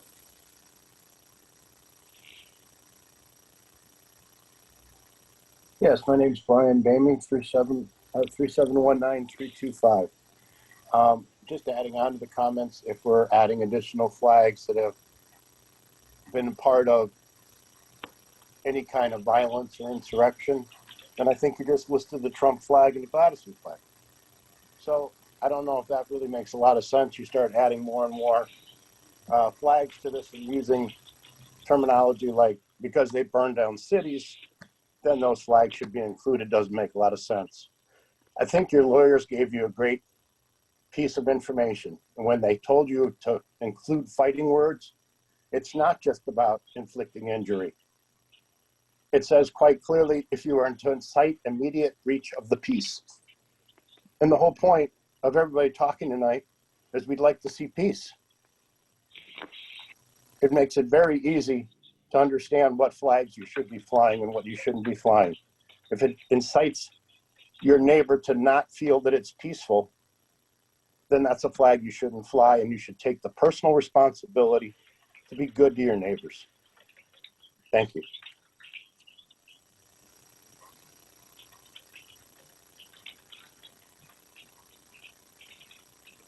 I don't know if you're looking at the screen or not, but I wrote, we want to see peace. You should not fly what's not good for your neighbors. Was there another point that you wanted me to add there? I think you covered it well in your note. Okay, thank you. Next. Scott Reedus.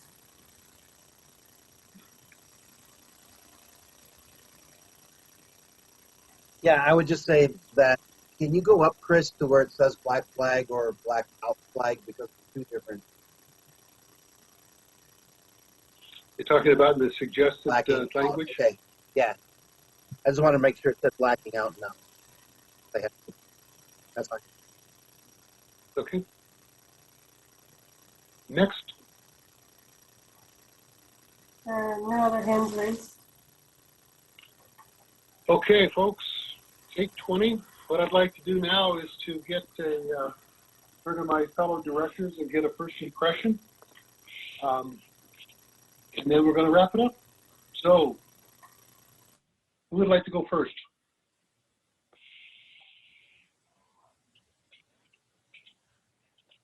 Well, I guess I can go first. I think that's the pattern. Obviously, this is still somewhat of an emotional issue for people. Glad to see that there's some agreement on some of the common ground of our vulgar, obscene, etc. words. I understand that perhaps we still need to work on the definition of what an election sign is, where we said used to support or oppose any candidate or measure for a specific federal, state, county, or local election. So I believe there were some comments that that needed to probably be further refined. And I also understand that we probably need to work on some clarification on, I'm reading my notes, that's why I'm looking down.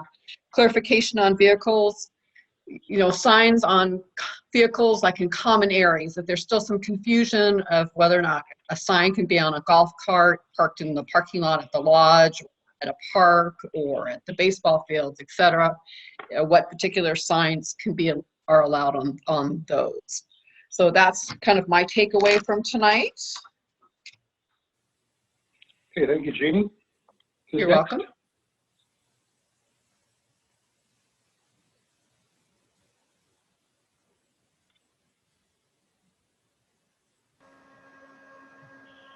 Well, Whoever's Chris, talking is on mute. yeah, Go ahead, Joe. Go it ahead, was Joe. me. I'm thoroughly impressed with the response we got from the community. We knew it was a hot topic. We knew there were passionate people on both sides. And I really appreciate them coming out and sharing their thoughts and opinions and feelings. And it's going to be tough. It's going to be really difficult to come up with something that's going to be fair and enforceable. And I really need to see all that documentation you've taken, Chris. I'd like you to pass that out to the board so we can see it firsthand. I'm trying to write notes here, and I'm missing a good portion of it. So I'd like to review that and be better prepared for the April meeting. Okay, will do, Joe. No problem. Thank you. That's there's a tremendous amount of information here. There is. Okay. Who's next?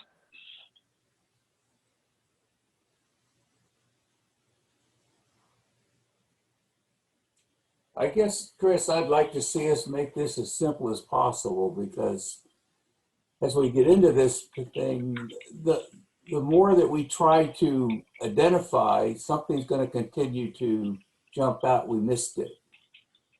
And I'm not totally sure how we do that. I think going through what we've seen tonight, perhaps we'll get a good first cut at it. But life changes daily, and as we go forward, somebody might find it offensive. I personally am not offended by anything. If we as board members, we take certain stances on things, and sometimes we're not accepted for what we believe in. But I do believe in America. I believe that it's the greatest country in the world, and I think what we take here, we'll do the best with it and present it again and see, how the community accepts or rejects it. But I definitely, I think a lot of this had to do with our last election.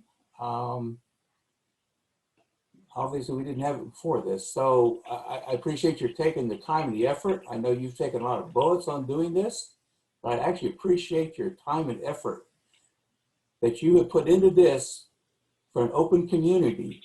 And I'll tell you, I really admire everything you've done on this, and thank you. Thank you, Jim.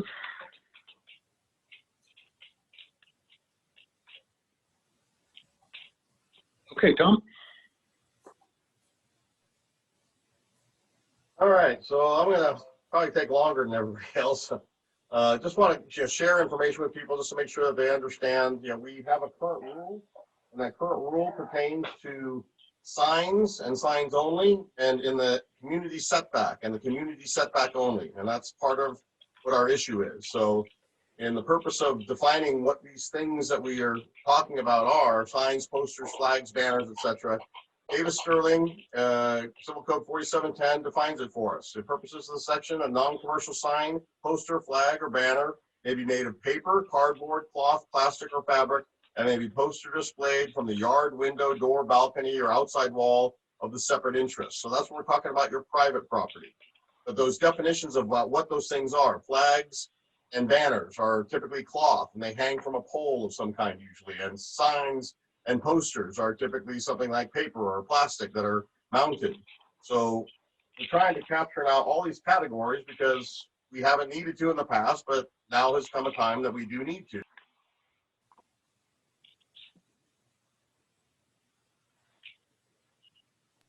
Sorry about that.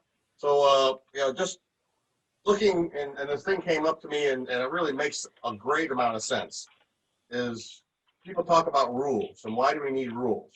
You just go Google, what is rules for? And the answer is right there. Top of the page says, rules are established to protect the weaker class in the society since they are at a disadvantage if such regulations are broken. When rules are properly set and followed, they provide a stable environment and human coexistence in a community resulting in peace and order. I can't imagine that that's not what everybody wants. And that's the task that we have ahead of us. So trying to come up with those rules is going to be, I'm sure, a goal of ours to be fair and equal and not too one-sided. With respect to fighting words, I think somebody was mentioning it while we were talking today, just recently, that it's defined about what these things are. And fighting words are written or spoken words intended to incite hatred or violence from the target. Specific definitions, freedoms, and limitations of fighting words vary by jurisdiction. It's also used in a general sense of words that are, when uttered, tend to create, deliberately or not, a verbal or physical confrontation by their mere use.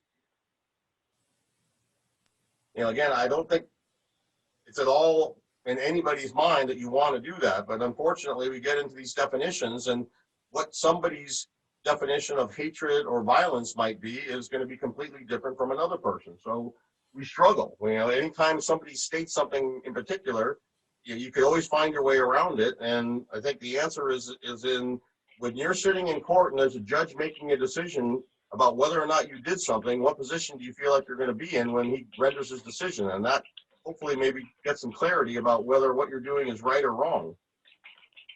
In this particular issue, we've got extreme people, and extreme people, I'll say, on both viewpoints. There are people who are, I think, more reasonable in the sense of just trying to establish some guidelines and, I guess, baselines for what we should be doing. And then there are people that are on the outside or edge of the table. And, we can't be extreme. We need to be fair. We need to, find the middle ground that gives people the things that we think are their freedoms and their rights, and I believe in those things. And at the same time, we can't be too free to let people do things, because that's when we start to vary into infringing upon somebody else.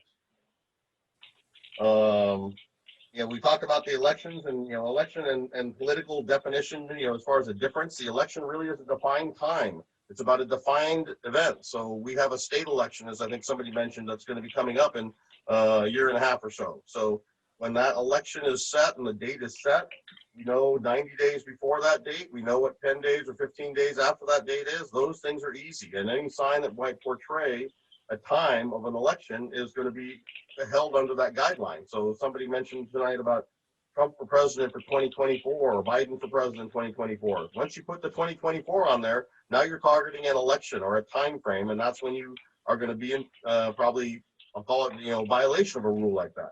But there's nothing wrong with somebody who wants to express their opinion about whoever they might see as a person or figure, whether it be political or not, and show that they support that person. And everybody is different in this community, and people have different viewpoints, and you're all allowed to express them, but in a kind and a peaceful manner.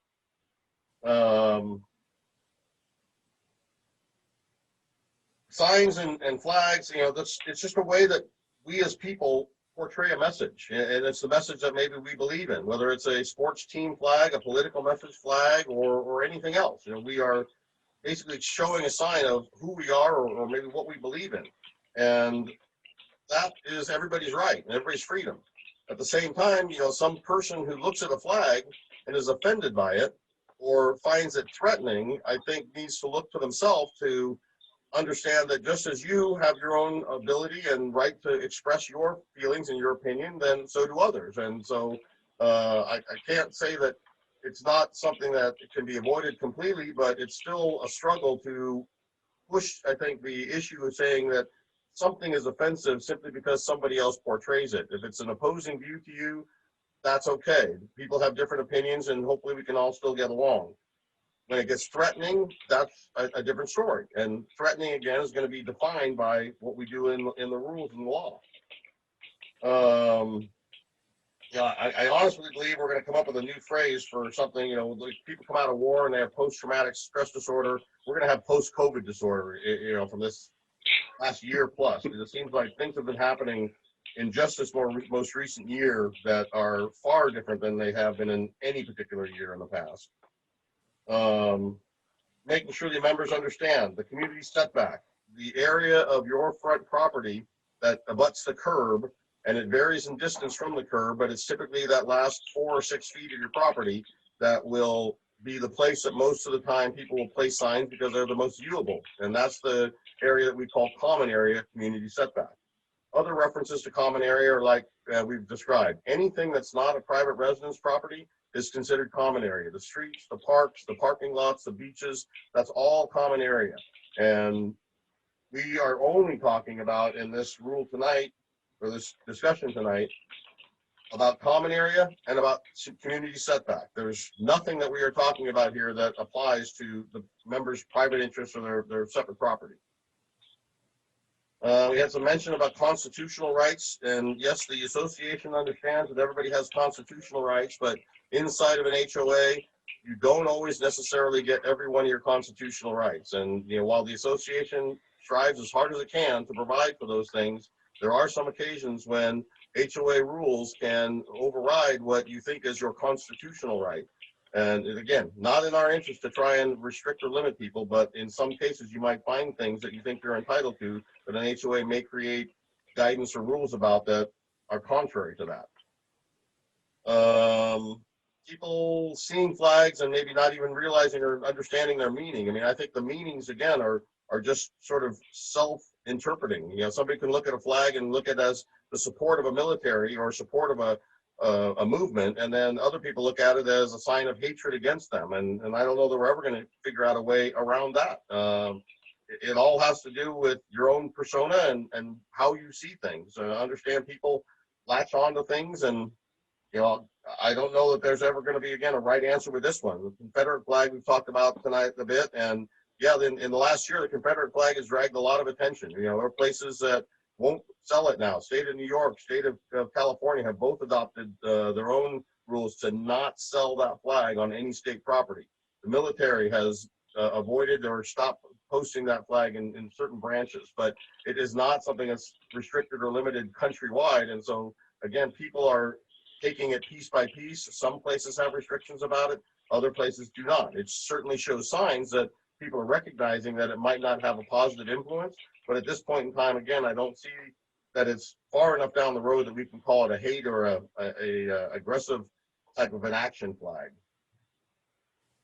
You know, as we sit here and set these criteria, and tonight people are going through this, you know, we can set whatever criteria we want, and as soon as we do, somebody will find the loophole. So, you know, we say you can't have an election sign, for example, in your front yard or your community setback, and then somebody says, well, okay, I'm just going to go move it to my boat, or I'm going to move it to my car, and I'll drive it around the neighborhood, and somehow I got out of the rules. So, you know, there's an intent and an interest for us to make these rules, and no matter what rule we make, no matter how we phrase it, people always find a way to somehow get around it, and that just speaks to their desire to not follow the rule. And again, nothing we can do about that. We can only try and do the best we can. We've got the definitions, signs, posters, flags, and banners. You know, people might bring up what's a flyer, what's a mural. You know, there's all kinds of words that can be used, and again, trying to just understand what the intent of what we're trying to get at is really the important part. You know, political is a state of being, you know, what your beliefs are. Politics, you know, are a thing that people participate in, but beliefs aren't, here in this community especially, aren't about, you know, just this HOA. I mean, political views have to do with politics and government. They don't have to do with our HOA in a community. We're a community of people, and all people need to figure out how to get along and have the right to have their own opinions, but at the same time, not feel like one side needs to oppress the other side. Everybody is entitled to an opinion, but we all live in one community and we need to get along. For some of the people that want to, maybe a little history on the golf carts, you know, what we had inserted, and this was more recently, the golf cart sign rule, call it, was intended for people who were attaching signs to their golf carts and then parking the golf carts in common areas, in essence, making them signs or placards out in the common area. That's something that we probably need to address. But we also don't want to address, like we talked about, the golf cart that somebody might just be driving around the community and going to the lodge or going to the beach or just going to, you know, a location that's a common place, and then they park their cart. They shouldn't be in violation because they happen to have a flag or a banner on it. But using that as an advertising tool and say parking in a single location with the specific intent of just advertising is another thing we need to talk about. Let's see. Trying to read my scribbles. Hey Tom, I'm sorry to interrupt. Chris, can you go up real quick because there was something that was mistyped because it was misspoken, and I can show you where it is up here. Go up a little bit further. It was right towards the beginning. I've tried to, there it is. Please? Scott Reedus, I'm sorry. It's so Tom, you mentioned rules are established to protect the weaker class. That is Google's interpretation of the word rules. If you go to the Webster Dictionary, it says nothing about weaker class. Okay, so that's technology versus. Well, this is important because I believe everything that Tom has said. I don't think he would want it to be put in there like that about the weaker class. It's just not. That's Google's interpretation, not what rules really mean. Thank you. I appreciate it. Sounds like, you know, everybody, you have an opinion and you're entitled to your opinion. I happen to like what I read when it talked about trying to have peace and harmony and equality amongst the members. I think that's a fair statement, and you're allowed to disagree with that. That's okay. I just happen to believe in that statement the way it reads. People fight about a lot of things, and unfortunately, you know, fighting about politics isn't getting us anywhere, and obviously it's gotten us here, which is, it's not a good thing for the association. It would be, you know, no different to be fighting about whether or not you're a USC or a UCLA fan or which religion you happen to believe in. For whatever reason, politics seems to get to people's core, and it's not that it needs to be there. I mean, everybody, again, is entitled to their own opinions and should be able to express those opinions freely without having to feel, you know, attacked or out of place with people who might have a differing opinion. And I said the carts, boats, etc. We need to address that, but that's not going to be addressed in what we're talking about here. So a different discussion for a different time to figure out what are we going to do to help identify what carts and boats and cars and all the others that drive around our community can do. You know, the what ifs that we talk about, again, they're infinite. People can always come up with a scenario about what if, you know, this happens, and we're just never going to solve the real core problem if we don't just address it in a broad spectrum. You know, signs, they don't affect or inflict harm. It's how you interpret them that maybe is harmful to you. And yet, when we talked about the fighting words signs or flags, those do inflict harm, and that's why there's rules about that, and that's why that's not a protected speech and not part of the First Amendment. You know, I have a political sign that for this election that's in my front yard, and somebody decided to steal it because I don't know, they're threatened by the fact that my belief might support somebody, and they're afraid maybe that person might win the election. So the best way to do it is, you know, take it out of my yard, which is unfortunate, but that's what we have in this community right now is people doing things and not necessarily in what is the best interest for, you know, our total environment. As Chris said, we have a legal team, and that legal team has been advising us on this for the better part of at least 6 months. And they're the ones who help us understand and guide us into what we need to try and put forth, because they also review all the things that we do in decisions about rules. And their choice of the fighting words doctrine was something that they feel confident that if we have somebody who wants to contest it and bring it to court over whether or not they're doing something, the precedent is about the standard as it's written, and they defend us to that standard. Now, POA isn't interested in going out and the minutia of everybody's idea of what is something that's a fighting word or an offensive flag or sign, but if it came to that where we felt like it was time to enact on that, we would do so with the understanding that we're willing to defend this all the way to whatever level somebody wants to take it to. You know, it's not in our interest to waste time. It's just in our interest to create peace and harmony in this whole community. You know, there's no one answer. There's never going to be any one answer. There's always going to be different views from different people, and no matter what viewpoint we come to arrive at, it's still going to be disputed. It'll still be disagreed with by people, and we just do the best we can. That's why there's 5 of us to try and figure out what is that answer, and a majority of the 5 have to figure out what that's going to be.